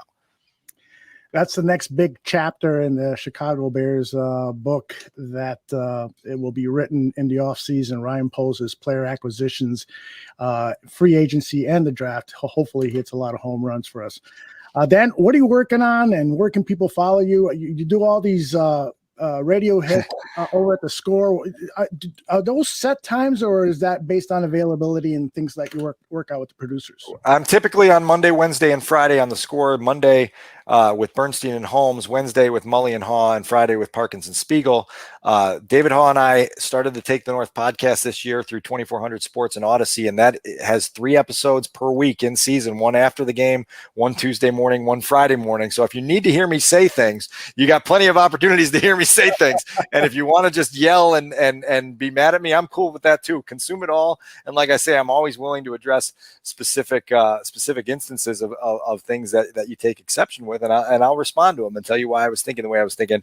Obviously, you can follow my work at ChicagoTribune.com. I'm on Twitter at Dan Wiederer, and I really believe that this 2023 offseason calendar is going to be really, really fun and intriguing and probably entertaining for all of us to follow, because there's not only going to be the draft and free agency signing, but we're going to be talking about the stadium that the Bears are trying to pursue in Arlington Heights. We're going to be talking about the replacement for Ted Phillips as the team president. So there's a lot going on with this team that's going to shape the future for who they are and who they can become. That's going to be really, really fun for me to follow, and hopefully I'll do it to the best of my ability. We'll be following you, Dan Wiederer. Thank you very much for taking so much time to talk to us, and we'll be reading your stuff and listening to your shows on the radio and podcasts. Again, really appreciate it. Thanks for having me. I enjoyed the discussion. You bet. All right, Dan. What do you Good think? interview, sir. Thank you, sir. I wish you would have been there. It would have been even better. I felt like there were a couple of instances where I could have challenged them on certain things, but I really wanted, because I kind of side with his view on things about, it's not that he's being negative. It's just that he's reporting on things that are not good. You know, if he sees something that's good, he'll report positive stuff. If you're seeing things that are negative, he'll report on negative things. That's his job. It's pretty much that simple. But perhaps I could have challenged them a bit on some of the things. And I know that, like, for instance, Nomad is not a fan of Mr. Dan Wiederer. And I don't think this interview changed anything at all. In fact, Nomad wrote, I got the strong inclination that Wiederer is going to email Ryan Bosa's mock draft, which is hilarious, no matter. But what'd you think about the second part of the Dan Wiederer interview? I got to be honest. I'm glad I wasn't a part of it. I thought you did a fine job without me. And where I feel like maybe this means I'm a bitch, pussy here. I don't know. I feel like because I have been skeptical of his hits or critical. Critical.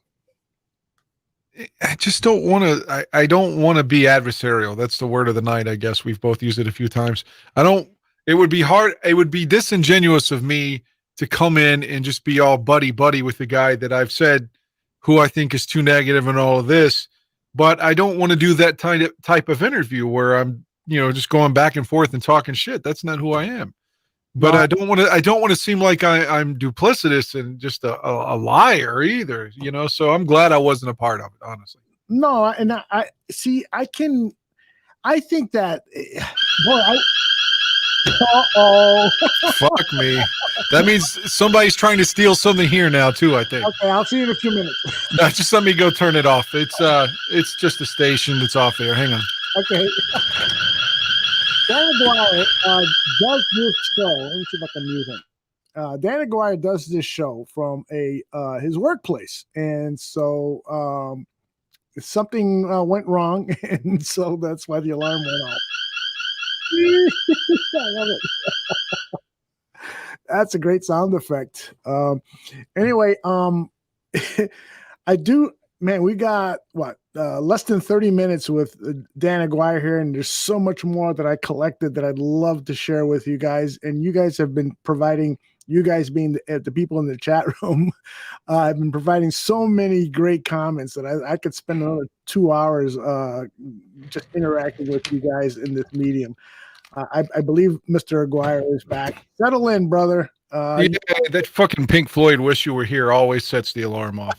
It makes it think that the station's off air because it's just so low at the beginning. That's my fucking favorite album of all time. Pink Floyd's "The Other Side of the Moon." Pink Floyd and there's a couple bands like that, like Pink Floyd, Led Zeppelin, Tool. Which I'm not sure if you listen to Tool because they're more of a 90s band, but they're bands that on their face seem like someone I would love. And people always say, how do you not know this or whatever? It's like, I don't dislike them. You're never going to hear me say, boy, Led Zeppelin. What the fuck? I don't get it. Or the Beatles are another one. But I just think they're okay. And there's like nothing stands out as good, but it's not like I hate it. That's my view on Pink Floyd, Tool, the Beatles, and Led Zeppelin. Saint Ami loves the Tool. I frankly have never heard of them, so I'm going to put that on my little bucket list here. Tool. Yeah, the guy's name's Maynard, and he does a band called A Perfect Circle and a band called Tool. Tool was noted in the 90s of having claymation videos in the early 90s on MTV. Had a strong run where they did those videos probably to about 2001 or so. Yeah, I like Ministry. I saw them with 9 Inch Nails over the summer. Oh, that's right. You did. Yeah, that was good shit. Yeah. All right. So we were talking about you were in the middle of a thought. I was saying that I was glad I wasn't a part of the interview. You did a phenomenal job, not just, playing with your balls. I mean, you did. It was a good interview. And I just feel like I don't want to talk to somebody. I don't want to be a dick, but I don't want to seem like I'm their best friend either. So it's hard for me to pretend I didn't say X whenever I have to face them. It's not like I don't want to face, like I'm afraid to own up to my words. That's not the thing. But what's the point? I don't want to come in for a half hour and just, tell Wiederer, this is what I think about you. This is what I've said, Yeah. No, I agree. And I've been guilty. I've said this probably 2 or 3 times on this show. I hate it when people are negative about my Chicago Bears. And I feel like I'm the only one that can be negative about them. And I told Dan Wiederer and I talked about for another 5 minutes after the interview was done. And I talked a little bit about you. And I said that, that you and I were alike in that way, that we feel like, and correct me if I'm wrong, Dan, but we feel like we're the only ones that can be critical of this team because we love them and we know what's best. And so we can only be critical, but you should not. You should still have faith. Don't you feel that way, or am I wrong? Well, not exactly. I don't think that I'm some, person that's qualified to tell you who should be drafting and who's coaching and all these things. I just don't like it when someone like Wiederer, and I think this is a point that Nomad, I don't want to put words in Nomad's mouth, or in this case, the words he typed, but it seems like I read a comment. The gist of what I'm trying to say is, I think Nomad was trying to say it too, is someone like Wiederer is going to tell you, they know what's going to happen Sunday, and they sell it as fact that there's no way the Bears are going to beat Green Bay. And I'll point all season long in the offseason, I even guaranteed a victory over San Francisco. No, everyone was going to tell you that the Bears could not beat San Francisco, and we did.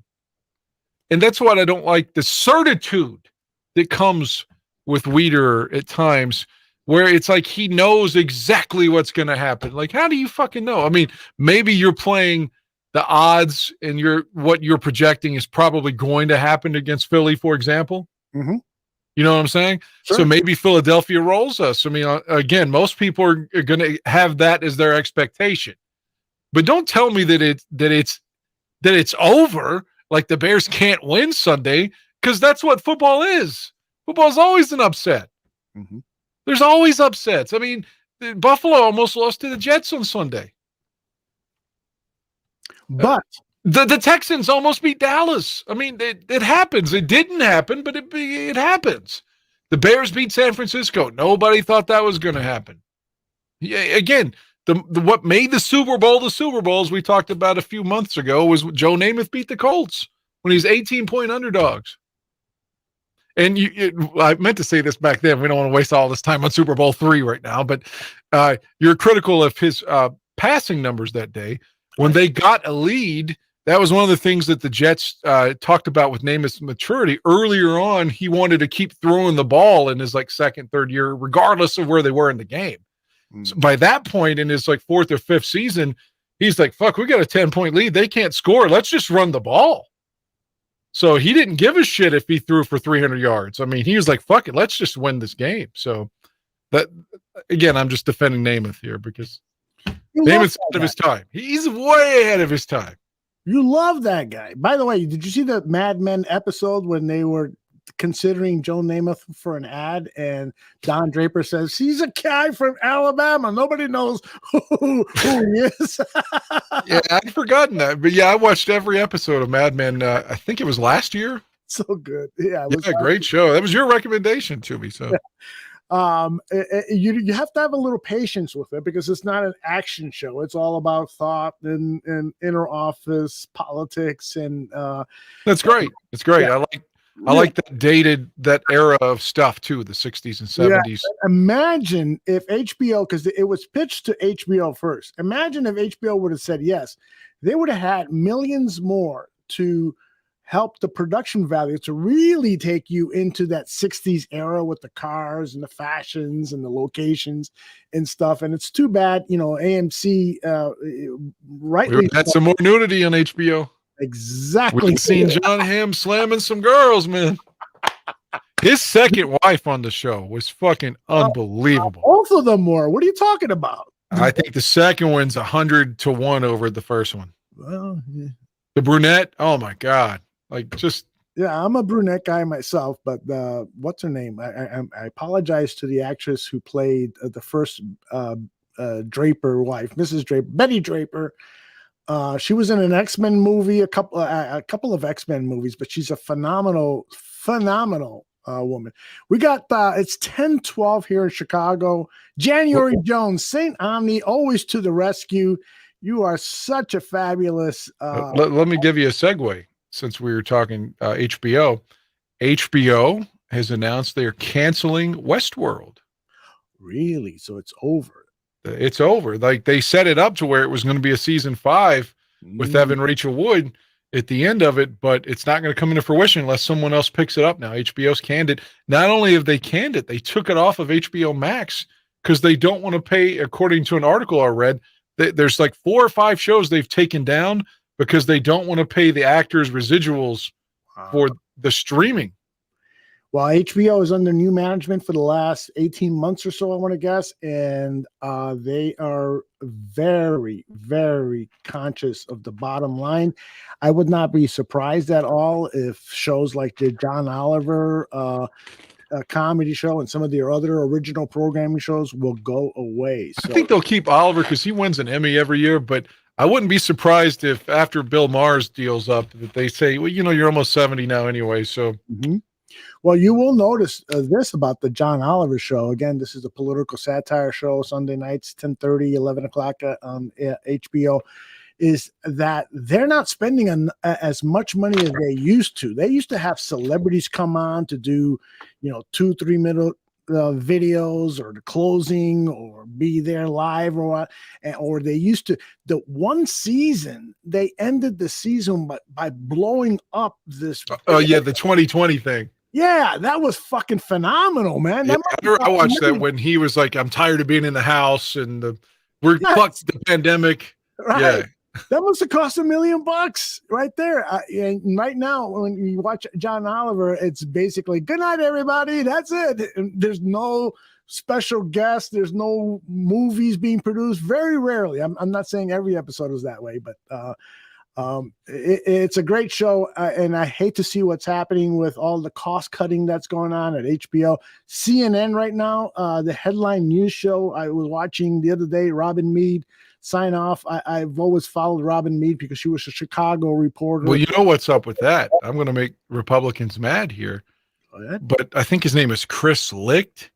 Yes, that's right. Yeah, I know where you're going. Yes. Yeah, they brought him in to run CNN because he's a Fox guy. Yes. And like they want to be, and I'm not just making this up. This is like their new thing. They want to be Fox News light, and they've gotten rid of everyone on the network that leaned to the left at all. Right. Now, a lot of Republicans will say, bullshit, CNN, whatever. But the reality is CNN is going to the right. You're absolutely right with that. They're making a slow change to the right. And Chris Licht, I didn't know that he worked at Fox, but I did read a quote where he said, We need to be more objective in our news reporting, like Fox News. And when I read that, I said, oh, okay, no, this is true. This is 100%. No. I'm just saying, like Tucker is fucking objective.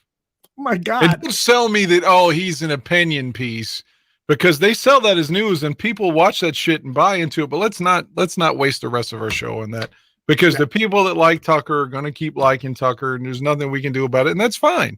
I don't want to change their mind. It's a free country. Exactly. As long as you follow the laws and the Constitution, and don't try to fucking stop the certification of an election that's been proven to be correct. As long as you don't do that. Did you hear what Marjorie Taylor Greene said? No. Oh my God.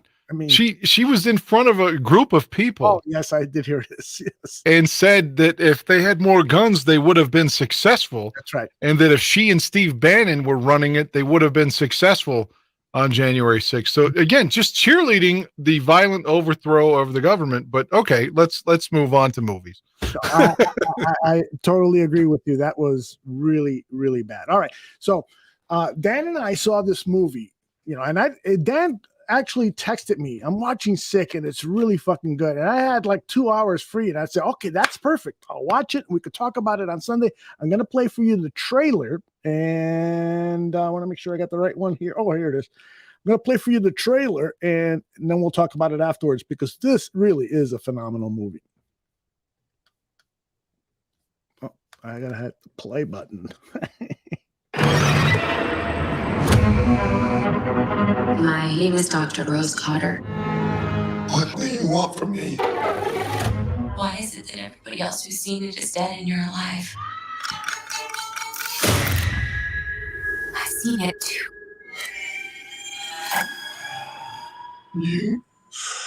You have it?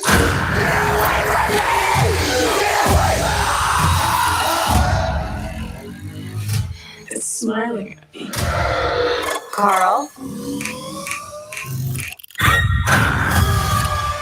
But not a friendly smile. The worst smile I've ever seen.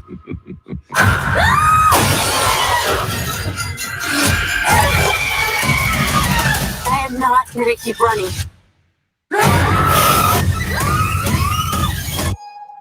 I have to face it. Rose. Smile. Only in theater and special previews Thursday at 7 p.m. Get tickets now. All right, go away. All right, bro. I'm about to go to the store. I'll be right back.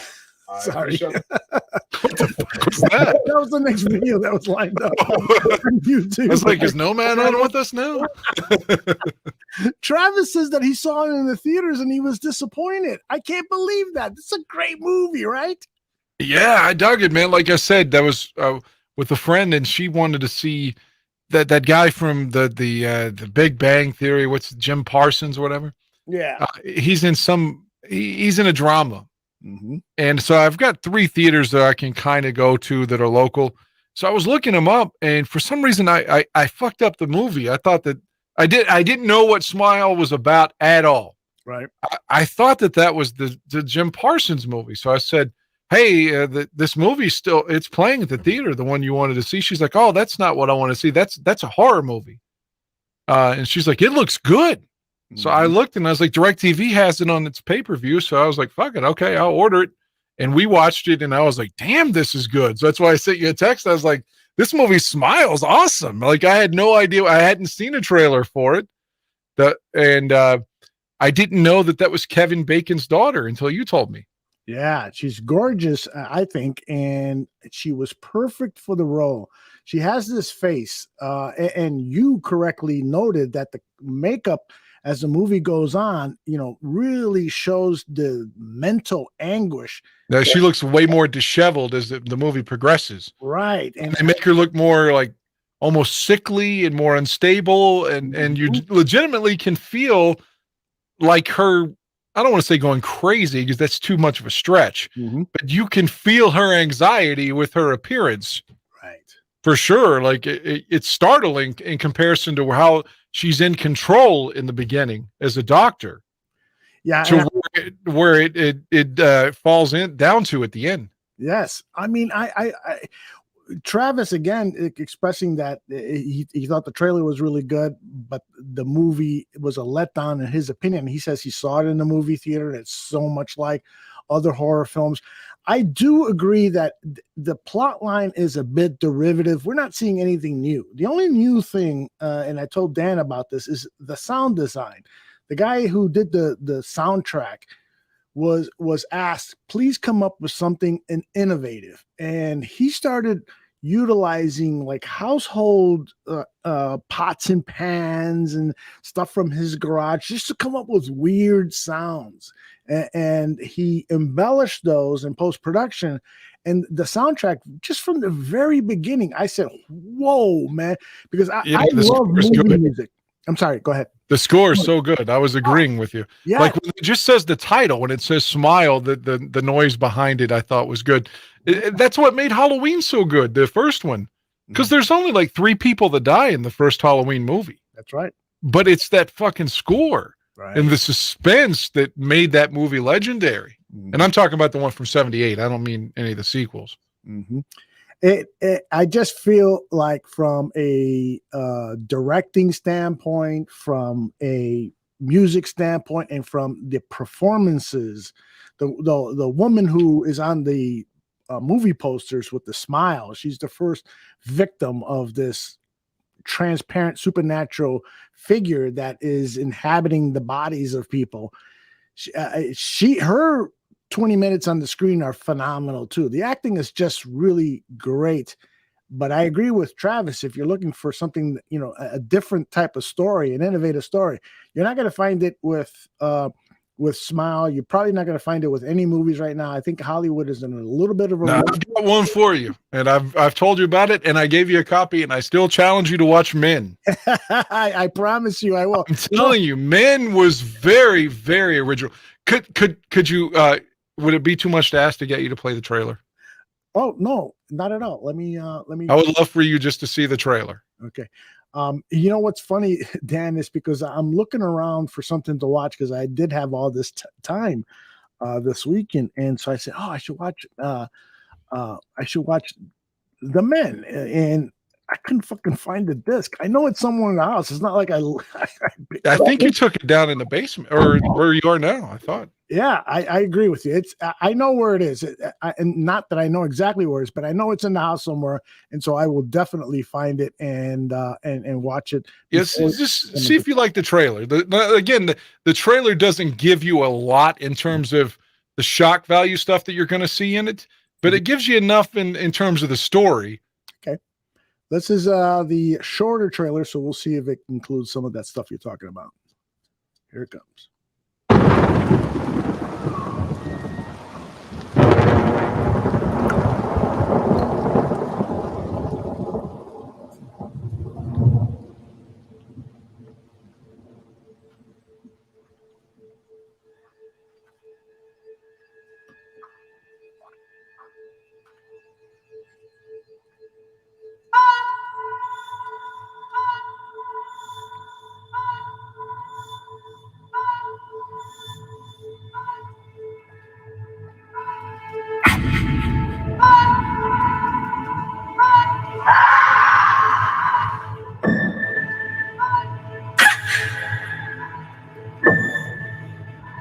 What are you doing here?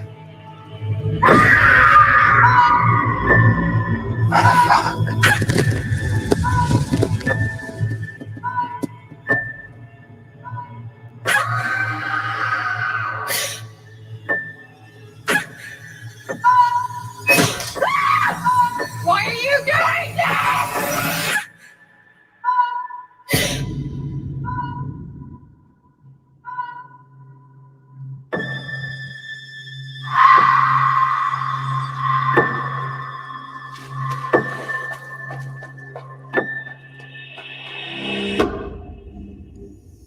Well, that didn't do a good job at all. But the guy that was chasing her in that like tunnel was a naked man. Imagine you're fucking just some random dick guy. She starts to like take a picture of like, she's in a place in England that she's never been, and her guy committed suicide because she was going to leave him. And so she tries to like uproot her life and go somewhere else and get a fresh start. And so she's taking pictures of the scenery, and then she zooms in. It's this guy's fucking cock. And this naked man is chasing her around, and like, it's just like everything she does. There's a fucking priest. She goes to a priest for help, and the priest wants to fuck her. I mean, it's like every man in this movie is awful. And the cool thing is, it turns out there's one guy that plays like 5 of the men and looks different in the parts, to where I didn't know it was the same guy playing them until later. Well, I gotta tell you that it sounds like a movie that is anti-men. The word for hates all women is misogynistic. What's the word for hating all men? I don't know. I used to be with somebody like that recently, but yeah, I get it. Yeah, but no, the movie's worth, like I told you, it's just got all these weird things. Like, I love the cinematography in that little clip. I thought that. Oh man, yeah, it's very artsy. It's very artsy, but you got guys like suddenly growing vaginas and giving birth and all kinds of shit. It's not a movie for the kids. No, they should be. But it's not like Human Centipede or a Serbian film where it's just like you have to really, really want something out there. It's not like that. It's way more tame than that, but it's a lot farther than the average person normally would like to go, I think. And what's comfortable. I very good cinematography, very good score, very good acting. I think you would like it. I really do. Do I think your wife would like it? No. I know for sure. I begged her to watch Smile with me. I saw it and I said, I want to see it again. Will you please watch it with me? No fucking way will I watch that movie. Should have used the F word. No way will I watch that. And I'm like, please, I think you really like it. It's really artistically done. There's a couple of shock scares, but it's really not that bad. No, I told you no. Wow. Yeah. So I laid off after that. That's what I felt about that water. But that's a different story. But that's an inside story for. Hey, something else I watched that you recommended. I watched the documentary about the kid that played Jesse in A Nightmare on Elm Street 2. Oh, did you see that? Yes. Scream Queens, Nightmare on Elm Street 2. Yes. Yeah. Well, I had forgotten. I had construed in my head that it was the director that openly admitted that he was writing it that way on like the bonus features of the DVD that I'd watched 100 years before. But obviously it was that screenwriter, the guy that wrote the screen, and not the director per se. But seeing it, I saw that when it was like new. I remember when it was on HBO. It was the first time I saw it in like 86, 87. Right. Like as a kid, I didn't understand sexuality to that point. So I always associate it with the way I watched it then.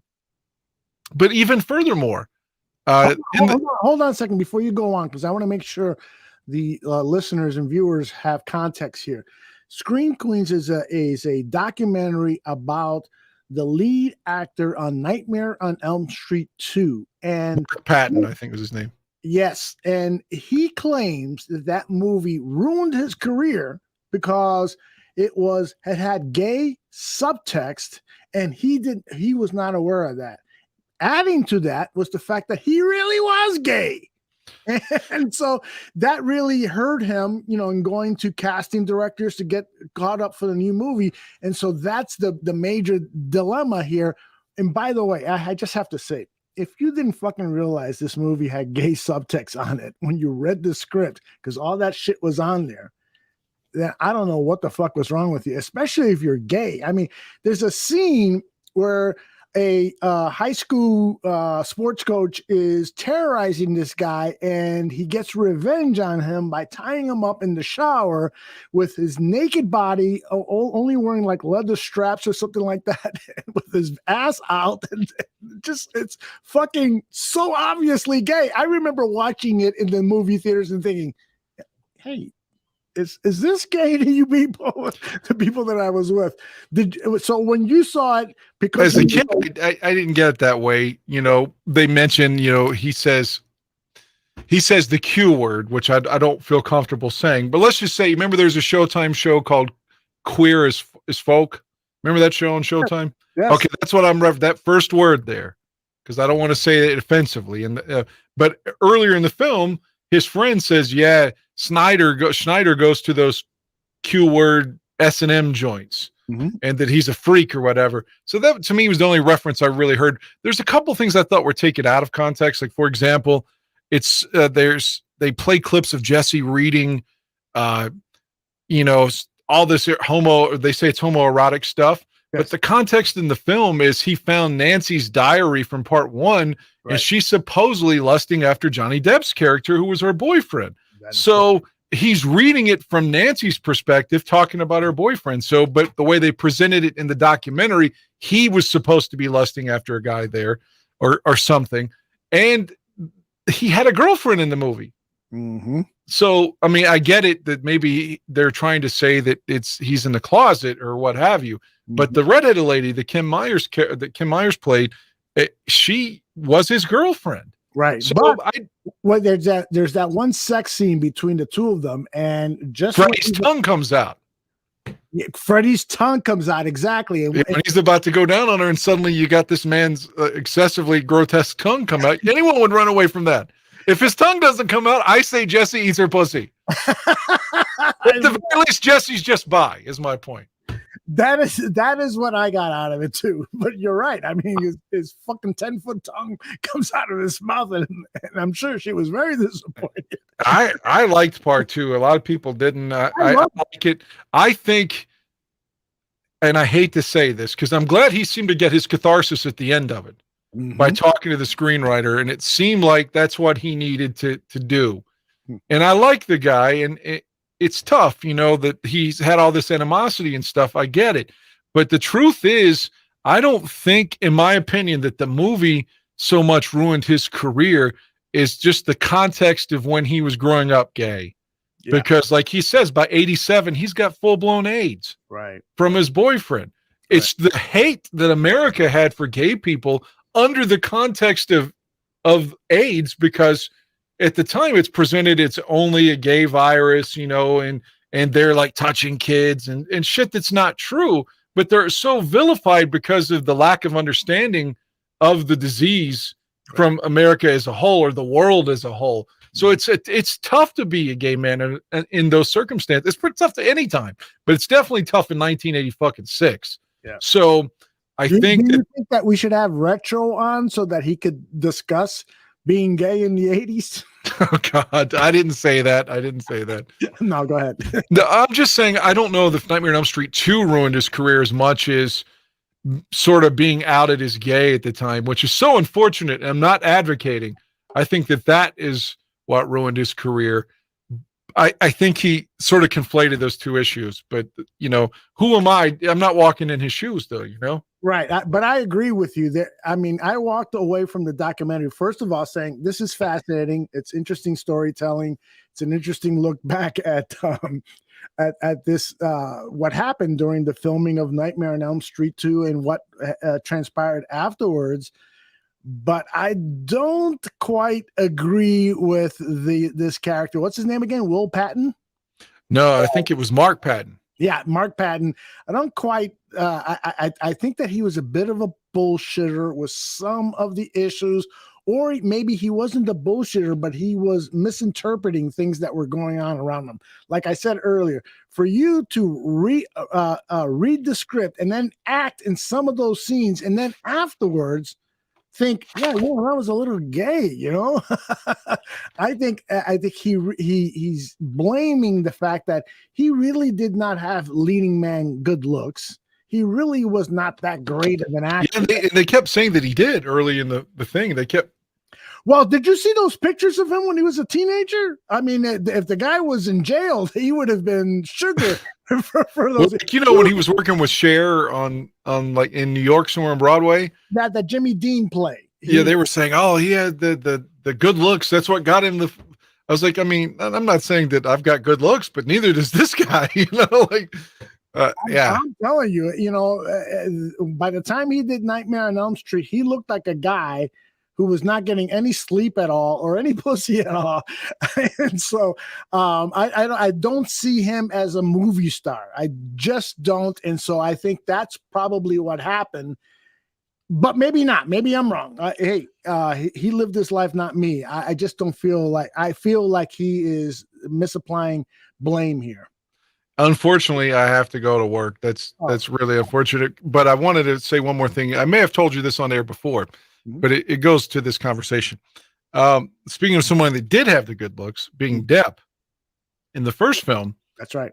Initially, Wes Craven cast Nicolas Cage to play Glenn.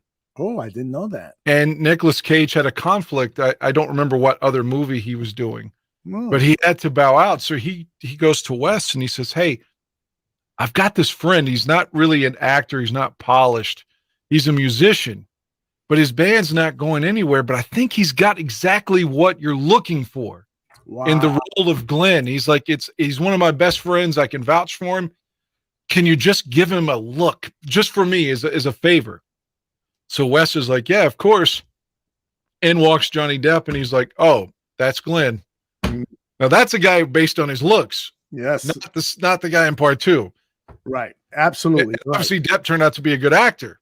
A good actor and has that it presence. Yeah, but at the time, he was trying to be a musician and didn't even have a goal of being an actor. So it was all Nicolas Cage who kind of made him there because he had to bow out of the first Elm Street. Now, St. Omni says Nicolas Cage was doing National Treasure too. I don't think so. That was many years after. 1984 is when they were filming the first Nightmare on Elm Street. Exactly. I told you, Dan, and I'm going to download this video. I have it on beta video, and I need to download it on digital. But when they were promoting Nightmare on Elm Street, the video release, Robert Englund came to town, and he told me you insulted him. Yeah, that's right. That was the part of the joke. We got to film him putting on the makeup and telling the whole story and so forth. I'm gonna try to do that for next week's show so that we can. That would be awesome. Yeah, to see that. Another fun fact: a relatively unknown who's in A Nightmare on Elm Street 3 would later marry Nicolas Cage is Patricia Arquette. Oh, I didn't know they were married. She's a great actress. Yeah, and another person who was kind of quote unquote unknown was Larry Fishburne, who of course later changed his name to Lawrence Fishburne. Which one was he in? Part 3, Dream Warriors. I don't remember that. Not only is he in it, the guy from that filthy fucking movie with Melanie Griffith that Brian De Palma did, Body Double. Yes, I love that movie. The guy that's in Body Double, the lead who kind of looks like Bill Maher. Yeah, Craig Washburn. He's in part 3. That I gotta watch part 3 again. Yeah, Nightmare on Dream Warriors. It's the last really good Nightmare on Elm Street movie to me. You got Lawrence Fishburne, aka Larry Fishburne at the time, Patricia Arquette, and the guy from Body Double. Now, how many were there? 6, right? Fuck. So you got part 4, part 5, then Freddy's Dead, and then they did Freddy versus Jason, which I've never seen. Right, I have not seen. And a remake. The remake to Nightmare on Elm Street 1 from 2010 is awful. Absolutely awful. The kid from Bad News Bears that played Kelly is the guy that plays Fred Krueger in the remake. It's terrible. I stopped watching after 3 or 4, and but I would love to sit down and do a Freddy Krueger marathon just because I love the genre and the character. Wes Craven came up with the Freddy Krueger character. It's fucking genius. You know, a boogeyman that comes alive when you're asleep. That's just a clever. I got one more and I gotta go. You gotta go. The character that Wes based him on, the name, he said his favorite villain was from Last House on the Left, if you ever saw it. Sure. The main guy in Last House on the Left, his name was Krug. So he expanded it to Krueger as an homage to Last House on the Left. Wow. When I was a kid, I was I was like 10 years old, and the ad campaign for Last House on the Left was keep telling yourself it's only a movie. It's only a movie. Yeah, I saw the trailer for that. Which was so fucking great marketing. And so, of course, as a kid, I had to sneak into the theater and watch this movie, and I'm forever scarred by it. Way better than the remake of that one as well. The 09 remake was extremely disappointing. Yep, and Renewable is absolutely right. Apocalypse Now was Lawrence Fishburne's first flick, and he probably then did The Nightmare he was in Death Wish 2. Is that with Charles Bronson? He was like one of the thug guys that rape his daughter or something. Yeah, he's in Death Wish 2. Yeah, a great fucking actor, Lawrence Fishburne. We need to see more of him. His daughter is a porn actress. Oh, well, not he's I feel sorry for him. Well, unfortunately, I got to go. I should have left 10 minutes ago. I got to go to my other job. I'm sorry. Yeah, I love you, Dan Aguirre. We'll talk to you very soon. Okay, brother? All right, hopefully no more horror stories with like credit card fraud. I hope not. All right, I got to go. I'll see you all later. Okay. Bye.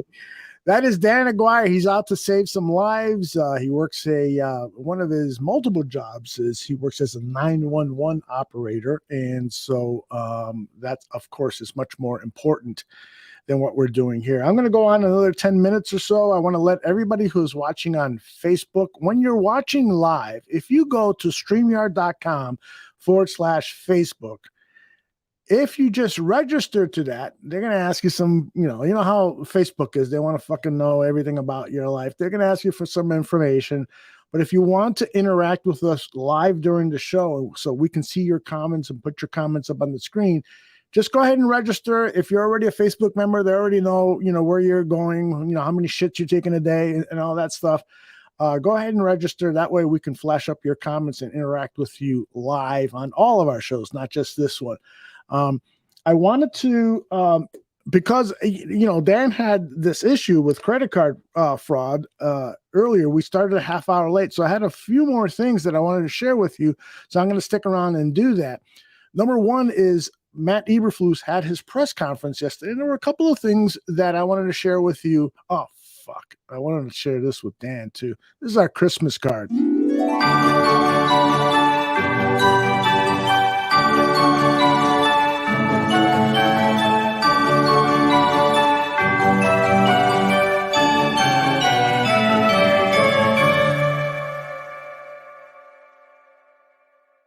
Yeah, so that's our Christmas card. We have a new Christmas card every week, and that one was, just expressing our frustration over everything Chicago Bears, with the exception of one thing, Mr. Justin Fields. And by the way, I put up a post on Twitter, and it was, are you down with the fact that Justin Fields and Jalen Hurts could be the top two quarterbacks in the NFC over the next decade? And so, of course, a lot of people said yes. About 80-90% people said yes. And there were another 5, 10, 15% who were like, fuck you. What are you, a bozo? You bullshitting? And I'm like, dude, did you read what I wrote? It says they could be. I wasn't making a declaration. They could be the best two quarterbacks. And I really believe that. I would not have posted that just to fucking get likes or retweets or whatever. That's what I truly believe, because Jalen Hurts, when he came out of college with Alabama, talk to anyone here in the barroom back who was with us back then. I was praying that the Bears would draft him. He had dropped down. Dane Brugler had him in that 65, 66 round. And I'm like, if he's available in the second round when the Bears draft, please fucking draft him. Please draft him, because he's a developmental quarterback. And so what's happening? In his third year, he's fucking exploding and is having an MVP caliber season. Now, I know people are going to say, well, that's because he's got all the weapons and that's because he's got offensive line. Yeah, that's right. That's how it happens. That's how it works all the fucking time. And Justin Fields will play MVP caliber football when he has an offensive line, when he has offensive weapons. He will be playing at the same level that Jalen Hurts is at now. I truly fucking believe that. And there are other people on Twitter saying, well, Jalen Hurts hasn't proved anything. He's got to get into the playoffs and win. No fucking shit. No fucking shit. Of course he does. I'm speculating here about who are going to be the best two quarterbacks in the NFC over the next 10 years. And I believe that it could, again, underline it could be Justin Fields and Jalen Hurts, because they have the skill set that is necessary to win in the NFL nowadays. You see all of these teams playing shell coverages. They're fucking playing defense. They're all the defensive backs. The back seven guys are all playing 10 yards off the fucking football, off the line of scrimmage. You know what? Who gets the advantage on that? Jalen Hurts, Justin Fields, all of these quarterbacks that can run. And so people hold this paradigm of, well, you need a drop back quarterback who's going to pass for 300 yards and so forth. Yeah, That's your daddy's offense. That's your daddy's NFL. That's your daddy's way of looking at football. Look at football the way it is now, and Jalen Hurts and quarterbacks like Justin Fields are the guys that are going to take you to Super Bowls. That's my prediction. I'm slamming my fist here because I really believe it, but it's not a fucking bet on it kind of thing. So there, I got my little rant out. I wish Dan was here to fucking tell me how great I was. But that's that. All right, so I want to play a couple of takes for you from Matt Eberflus's Monday press conferences. I was going to ask Dan, who are some of the players you really, really want to see in these last 4 games and see them play at a high level? I didn't prioritize my list, but one of the players is clearly Kyler Gordon, because this guy was our very first draft pick in 2022 by Ryan Poles. And so it's important that he plays at a very, very high level. He's off concussion protocol. Jaquan Brisker, we know what he can do. This kid, was contending for rookie NFC Defensive Rookie of the Year. He's not going to get it because of injuries and because there's a couple of other players who are playing a little slightly better level, but he's definitely playing at a high level for a rookie. But Kyler Gordon has been erratic. So this was Matt Eberflus talking about Kyler Gordon. Yeah, just he's done a lot of good things, and he's done various skill sets that he has, and just consistency. He's had games where he's tackled really well, and then games where he's had opportunities where he wish he had done better. So I would just say to really more consistent over the last 4 games. And I think I bet you a lot of the people in the chat room will agree with me regarding Kyler Gordon. Mr. Shorty says Kyler's injury scares me. I agree with you. I totally agree with you. Anytime a defense back gets concussions and the fact that Jaquan Brisker and Kyler Gordon were out for 2 weeks, and then you add in the bye week, it was 3 weeks that they were away from football.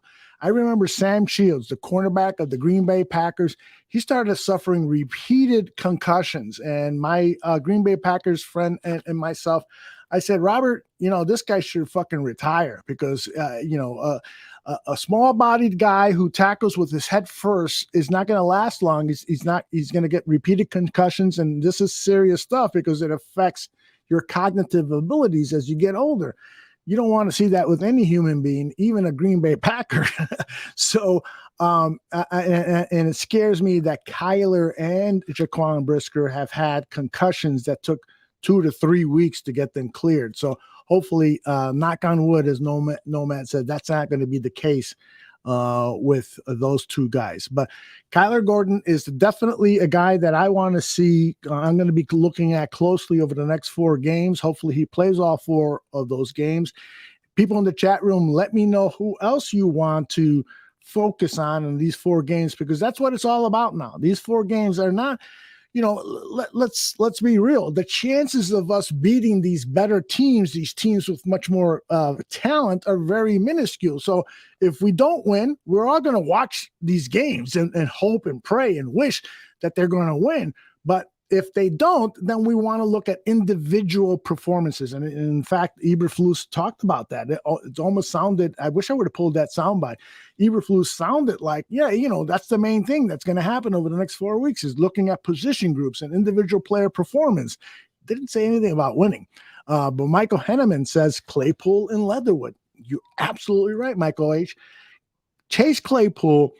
Eberflus said today, did I pull that one? Let me see.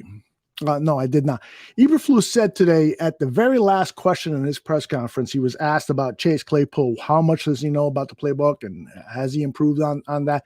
And he said, yes, there's still some things with route, the depth of certain routes, because on certain plays, if you run the play at a 4-yard and then you cut when the play is supposed to be a 6-yard and you cut, and I ain't going to cut it. You're making things tougher for Justin Fields, who has been taught over and over again. It's a 6-yard pattern, not a 4-yard pattern. But if Claypool is running it incorrectly, that's not helping your young quarterback. So Claypool has to get to that point hopefully this season, so that we can have certain amount of confidence, so that we don't have to invest a first-round draft pick on a wide receiver, and we can more focus on round 3 or even day 3 of the NFL draft in finding more wide receiver help for this team. And you look at the Philadelphia Eagles, one of the things that they've done to help Jalen Hurts in year number 3 of his NFL career is they really solidified the offensive line. I mean, they drafted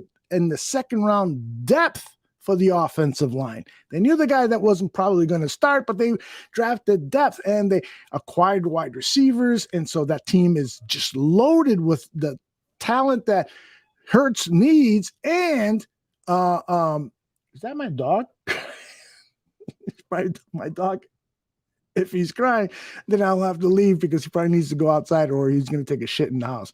Anyway, so we need quality players. And so the Ryan Poles has to deliver offensive line help and wide receiver help, just like Jalen Hurts got in his 3rd season. And we've seen this dramatic leap. And so Claypool is a big part of that equation because we traded away the 2nd round draft pick. And now Chase Claypool has to show us some promise that we don't have to invest a lot of resources into acquiring more wide receiver strength in the 2023 offseason. And Leatherwood is another guy. If Leatherwood shows us over the next 4 weeks that, hey, fuck it, man, I got this right tackle position, and oh my God, what are we talking about? All we need is a center because Tevin Jenkins is our right guard, because Cody Whitehair will probably be retained at left guard for the next season. And if you don't believe in Braxton Jones, then I don't know what you're watching. I get it. I get it. Braxton Jones has had a number of bad plays. He's given up like 8 sacks. He's had a rookie season, but the guy shows promise. The guy shows that he can become a left tackle of the future. A couple of notches, even above my guy I've been defending a lot, Charles Leno. Charles Leno, by the way, if you look at PFF scores, and you can take him for a grain of salt, but the fact that he's the number 1 rated or number 2 rated left tackle says something about him. And the fact that the Washington Commanders have invested in him with a big fat contract a year ago says a lot for Charles Leno. And so I know I'm pontificating here. Aldo grades. What Aldo? Aldo grades. I don't know what that means, but hey. Grades, probably I was referring to PFF. Anyway, those guys are incredibly important for us. Foster Cove says Harry and Bayless should get time. I totally fucking agree with you. You invested a 7th round draft pick in wide receiver N'Keal Harry, and you invested a 3rd round draft pick in Velus Jones. Those guys need to get playing time so that you can then make an evaluation. First of all, with Harry, should you re-sign him for a 2nd year in the offseason? Or with Velus, should you invest on a high round wide receiver because Velus Jones isn't the guy you thought you were drafting, the 25-year-old wide receiver. You know, this was a Luke Getsy pick. Let's be clear about that. If you listen to the press conference that Matt Eberflus had after the draft, he brought up Luke Getsy talking about what he could do, what Getsy said he could do with Velus Jones. So this is his pick, and so he's got to make that work. And so hopefully, hey, fuck, even if it costs us a victory against Detroit Lions, which I don't think it would, because I think the worst of Velus Jones we have seen, got to get him out there. You got to give him at least 3, 4, 5 targets a game, even if it's a fucking bubble screen. Let's see him catch the ball and run. And so that is huge, huge, huge. All right. Oh, so Mr. Shorty is asking me to give a grade on these players. I'm not going to do that, Mr. Shorty. That's too big for me. Lucas Patrick. Somebody mentioned Lucas Patrick. We of course are not going to see him in the rest of the season, but if he can play center next season for this team, then holy shit. And Greg Gabriel still believes in him because he saw the tape from Patrick playing the center position for Green Bay, and you thought that he played so well, and it is excusing him for the most part for what's happened to him this season. He got injured in preseason, and then when he came back, he had to play the right guard position because there was an injury there, and then he had to play the left guard position. He finally didn't make it onto the center position until his last game with the Bears, and it was his last game with the Bears because he got injured. Holy fuck. So he's had an unfortunate, unlucky season. It appears that he might be a guy that can only play the center position. He's smart. He knows this offense. And so you're going to have to give him a shot. But I'll tell you one thing. If the Bears get that 3rd overall pick and they're able to trade down and collect a bunch of picks, you might have 2, maybe even 3 second-round picks. And so if a center, one of those, this is a really deep draft for centers too. If one of those good centers is available, I think you got to take them. You got to take them. And then you tell Sam Mustipher, hey, you're fighting for a spot on the roster. And you tell Patrick, hey, you too are fighting for a spot as a backup guard and backup center. Or if you're going to beat this new rookie that we got for the starting position, you better show us some shit. So that's important. Michael Henneman says Whitehair to center next year isn't a bad move. I'm not with you on that. I'm not with you. Whitehair has to be the left guard. Let's leave him there. Let's let him get better. Now he could be your backup center. I wouldn't have a problem with that if you've got a qualified backup left guard. So if you wanted to go into the season with a rookie center, and if that rookie center ends up being a bust or has a Velus Jones type season, then Whitehair for center and then a qualified left guard would be okay. But I would not make that move right now with Whitehair. I'm tired of the Chicago Bears moving around offensive linemen here, there, everywhere. It's just not good. Drafts. Oh, Barroom to guard, says Michael H. That's something that we should definitely take a look at, because it doesn't appear that he has the athleticism to play the tackle positions. And so moving him inside could be a remedy for using his talents, because I do believe Larry Barroom has some talents. It's funny too. I was reached out, and I don't know if I should use his name, but a friend of mine reached out and says, hey, I got some intelligence on the Bears. And the talk is that Larry Barroom is going to get a look at the inside position with the team during these last 4 games. Maybe it doesn't start this week. Maybe it's further down the line, but they want to take a look at Barroom at guard. And I wish I hope that is true, because I think that would be a really good move, even if it's just against the Vikings game, that final season. Let's see the team have Barroom at guard and see if could be a reliable piece in the future, whether as a starter or whether as a swing offensive lineman to play any of those guard positions. That is definitely a good idea. All right, so Matt Eberflus was asked about these final games. What are you hoping to see? What are you hoping? What's the challenge of playing these top 2 teams in the AFC and NFC, respectively, the Bills and Eagles? This was his response. We look at it as opportunity and a great challenge, to be able to see, our guys match up individually, also as units, to be able to match up against these guys. We're going to play 2 of the best defenses in the league, over the next couple of weeks, and obviously the 2 best offenses. So both really good quarterbacks. Both are really solid and really good on special teams. So it's going to be a big challenge for our football team. I like that approach.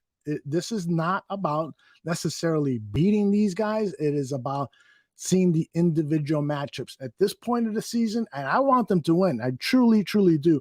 But at this point in the season, you want to see how these cornerbacks are matching up against these talented wide receivers from the Eagles. You want to see a cornerback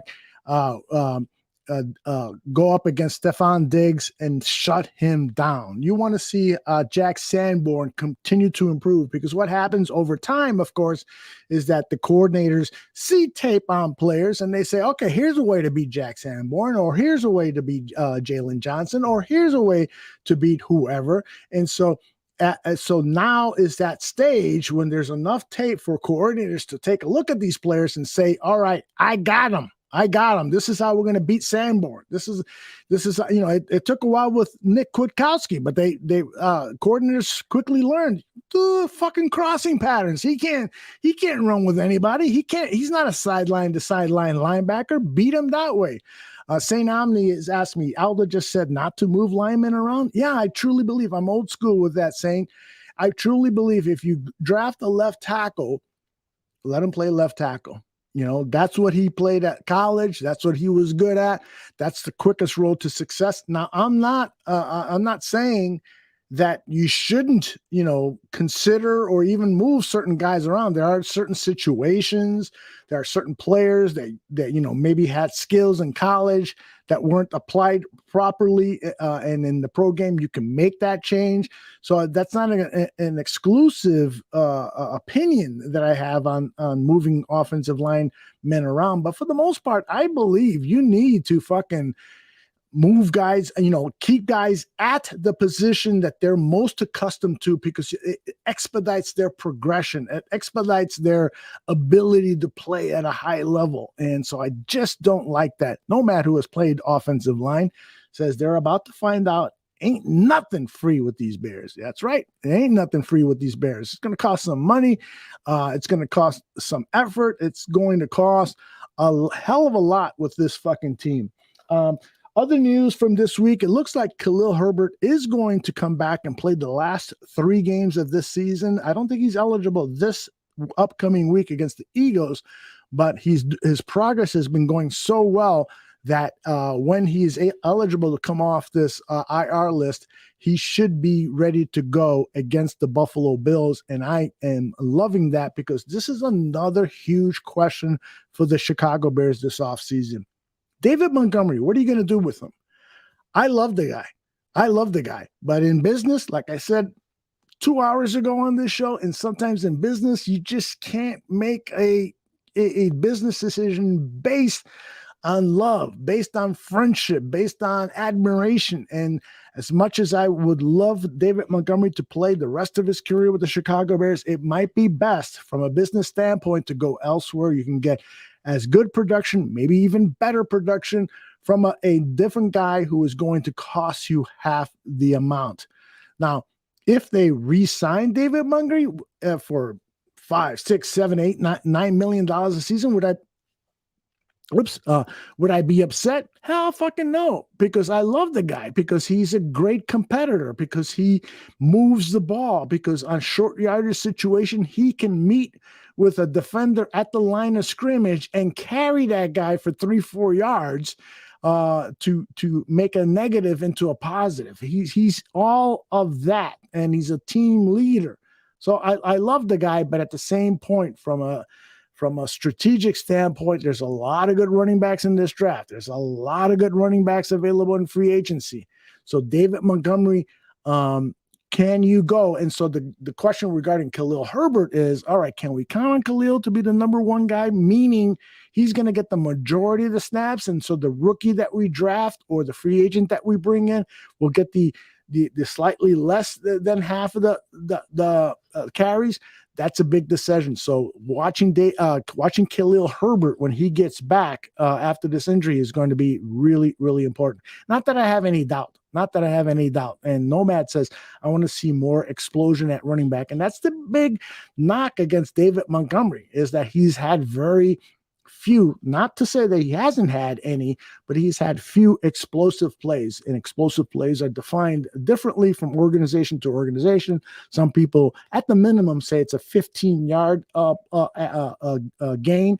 But for the most part, what I have seen is it's a 20-yard gain. Can a running back gain 20 yards? Can a wide receiver gain 20 yards? Those are explosive plays. Travis says, Travis, I gotta tell you something, man. The more I watch this Bijan Robinson guy, I go, holy cow.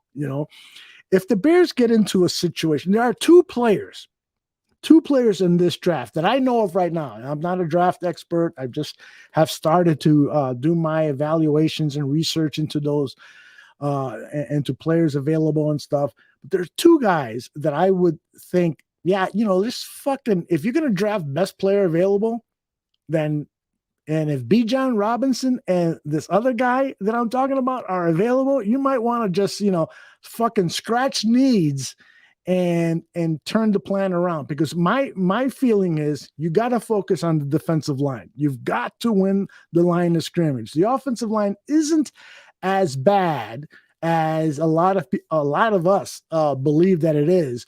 So I'm going to put the defensive line as my highest priority.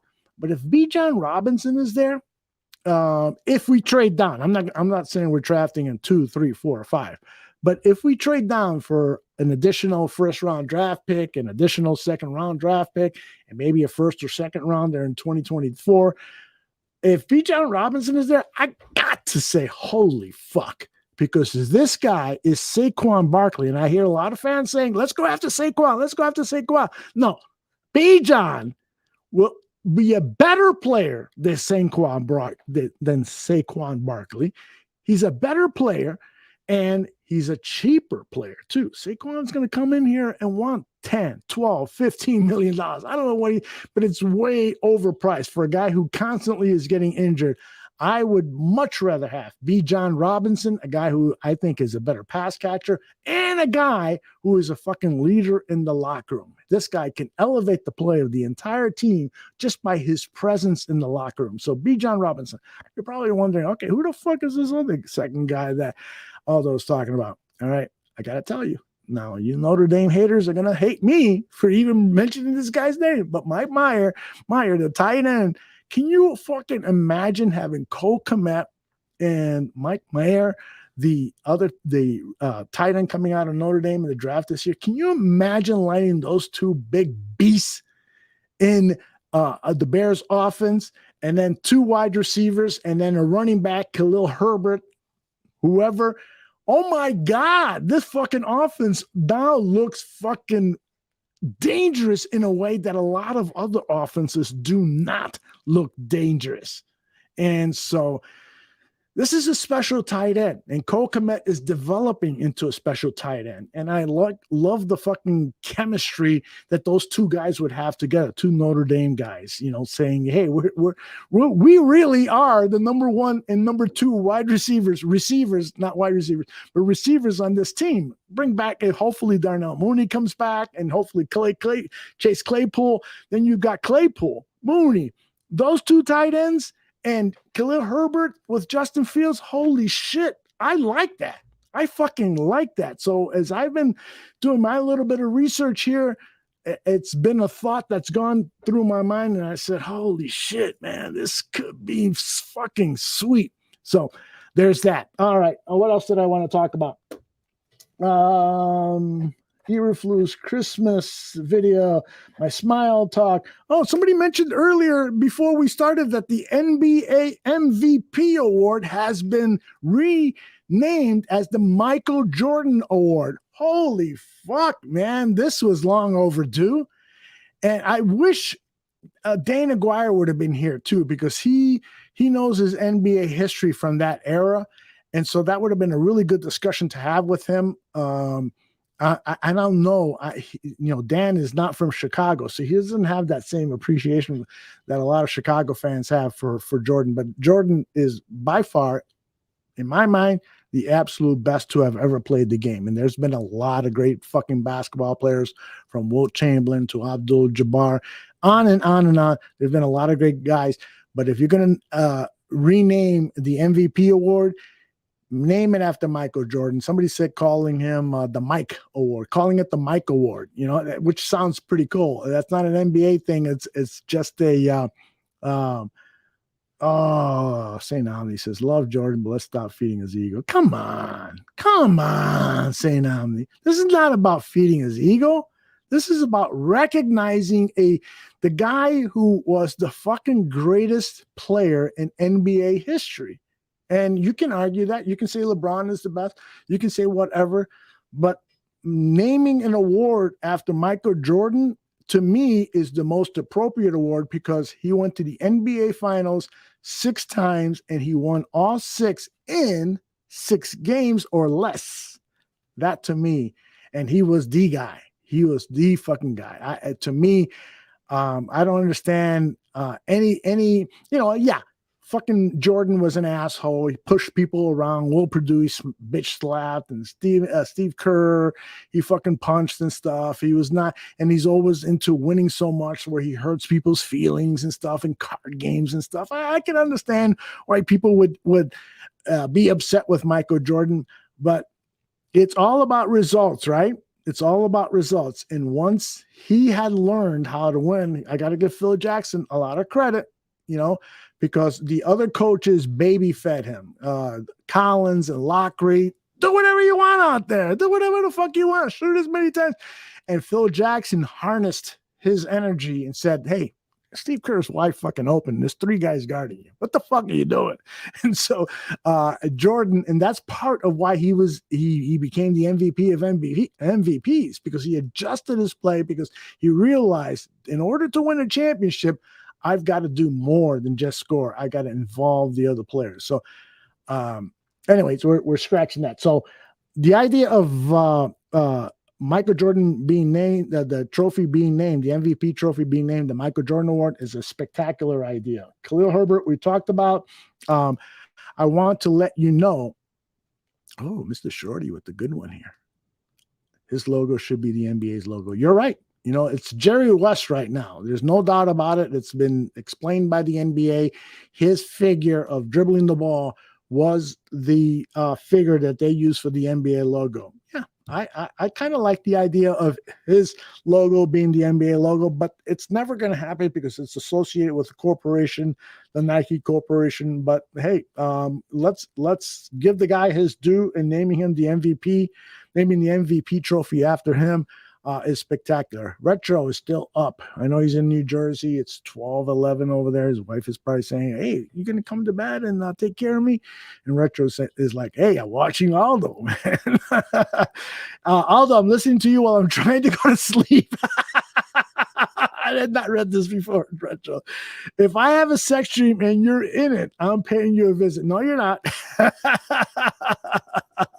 Because you and I are not going down that way. But I would love to meet you, brother. I really would. My man from New Jersey, Retro. All right. So I want to let you all know that tomorrow, Buffon is back from his 2.5-week vacation. John Buffon, Buffon 55 is back. And we've got a very special guest who covers the Philadelphia Eagles. And this guy, I discovered him on Twitter. This guy is a gambling expert. And I wish I had his fucking name in front of me. But this guy knows his Eagles, and this should be a fantastic interview. And so that's going to be in the first segment. The second segment, John will answer 5 questions about the Chicago Bears. And in the third segment, Alyssa Barbieri from BearsWire.com, and myself will join for an open air discussion, open table discussion, whatever you want to call it, about the Chicago Bears. So that should be fun. See, Mr. Shorty says his logo should be the NBA's logo. F that way, that old school Jerry West. F that. You know what, though? I gotta tell you, Mr. Shorty, that is one of my favorite logos. The NFL logo, the shield, is okay. MLB baseball, I like a lot. It reminds me really of Don Kessinger from the '69 Cubs, but I don't think that's who they modeled after. And what other sport? The NHL hockey, their shield is okay. It's kind of plain looking.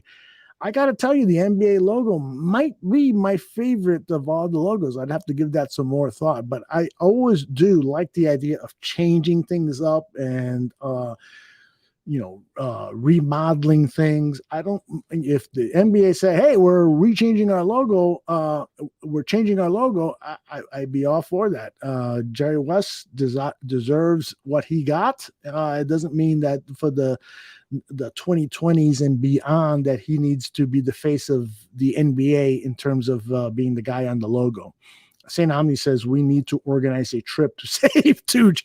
You know what? I think fucking Tooch is having the time of his life. I really fucking do. And he will, I believe he will be back next week. I know he's back in the United States on Thursday of this week. He and his family have had a whirlwind trip to Thailand, to the Philippines. And so I'm really looking forward to seeing my guy Tooch. All right. Retro says he's going to be searching for Tooch in the red light district. Believe me, if Tooch was a bachelor, that's where you would find him. But he's a family man now. I want to tell you about what happens after Buffon 55, a Bare Truth episode. We were supposed to have it last week, but things got out of control with schedules and stuff. So Mr. Danny Shimon and I will be reviewing tape of two players by popular demand. Braxton Jones at left tackle. Danny has selected 6 or 7 plays that we're going to look at and see where he is at with his progression as a left tackle. And Danny is totally in favor of giving this guy a shot to be the long-term left tackle. And then the other player is Jack Sanborn. These are 2 Ryan Poles acquisitions that Danny agrees are building blocks for the future. So we're going to cut up some tape, and I've already cut up the tape of Jack Sanborn. Some beautiful stuff. This guy, the big complaint on Jack Sanborn when he came out of college was that his lack of sideline to sideline coverage. Holy fuck, because he didn't have the athletic ability of, say, a Roquan Smith. Holy fuck, this guy is getting there and getting there earlier than anticipated. So that's a nice thing. Now, is his pass coverage good enough? So I'll leave that as an open question that Danny will answer, and I will provide some commentary. So that will be fun doing that tomorrow, Wednesday, here on the Barroom Network, live and in color. And then on Thursday, we've got additional. Oh, by the way, earlier in the day, Wednesday at 2 p.m. is the Bar Down Hockey Talk show. And those guys, I've said it over and over. And I don't know if you guys have given these guys an opportunity, but Vinny Parisi does an outstanding job hosting that show. And his man, Frank Mueller, is a very, very knowledgeable guy. And then when these guys start talking about pop culture or the Bears or what have you, it's fantastic. By the way, Frank Mueller, if you are a video gamer, Frank Mueller writes for Fansided in their Apps Trigger portion of their website, and he writes about video games. So follow Frank. And I wish I had his Twitter title, but all you got to do is tune in tomorrow, and you will find Frank Mueller's Twitter handle and follow him for video game news. And they talk about video games from time to time on their show. Sanborn does have a 3-year deal. I'm pretty sure, Renewable, that you're right. I don't think that he's a free agent at the end of this year. It's a 3-year contract. Yeah, and Travis's memories is confirming my thoughts there. So that's our lineup for Wednesday. 3 great shows. And then on Thursday, we're back with Crosstown Crosstalk. Vinny Parisi will have a special guest, or if he doesn't, he will be talking about baseball and all of the great rumors that are going around about signings. And there's been a ton of stuff that's happened in the last week regarding Major League Baseball. So that will be fun. And then the guys from Science Fiction will be back on Thursday night to talk about science fiction movies. And then between those 2 shows, it's the Mac and Reed show. Those guys cover all Chicago sports, but spend a good deal of the time talking about Chicago Bears, and end always with a pop culture topic. It's a breezy 60-minute show. I highly recommend it. When you're traveling around in the car, turn on your device, go to Barroom Network, and pick any one of the tremendous shows that we have. All right, everybody. Boy, I wish there was something more that I had to say, because I don't really want to go to sleep, but I do have to take a piss. So I'm going to leave it there. For Dan Aguirre and Johnny Santucci, my name is Aldo Gandia. Take care, everybody.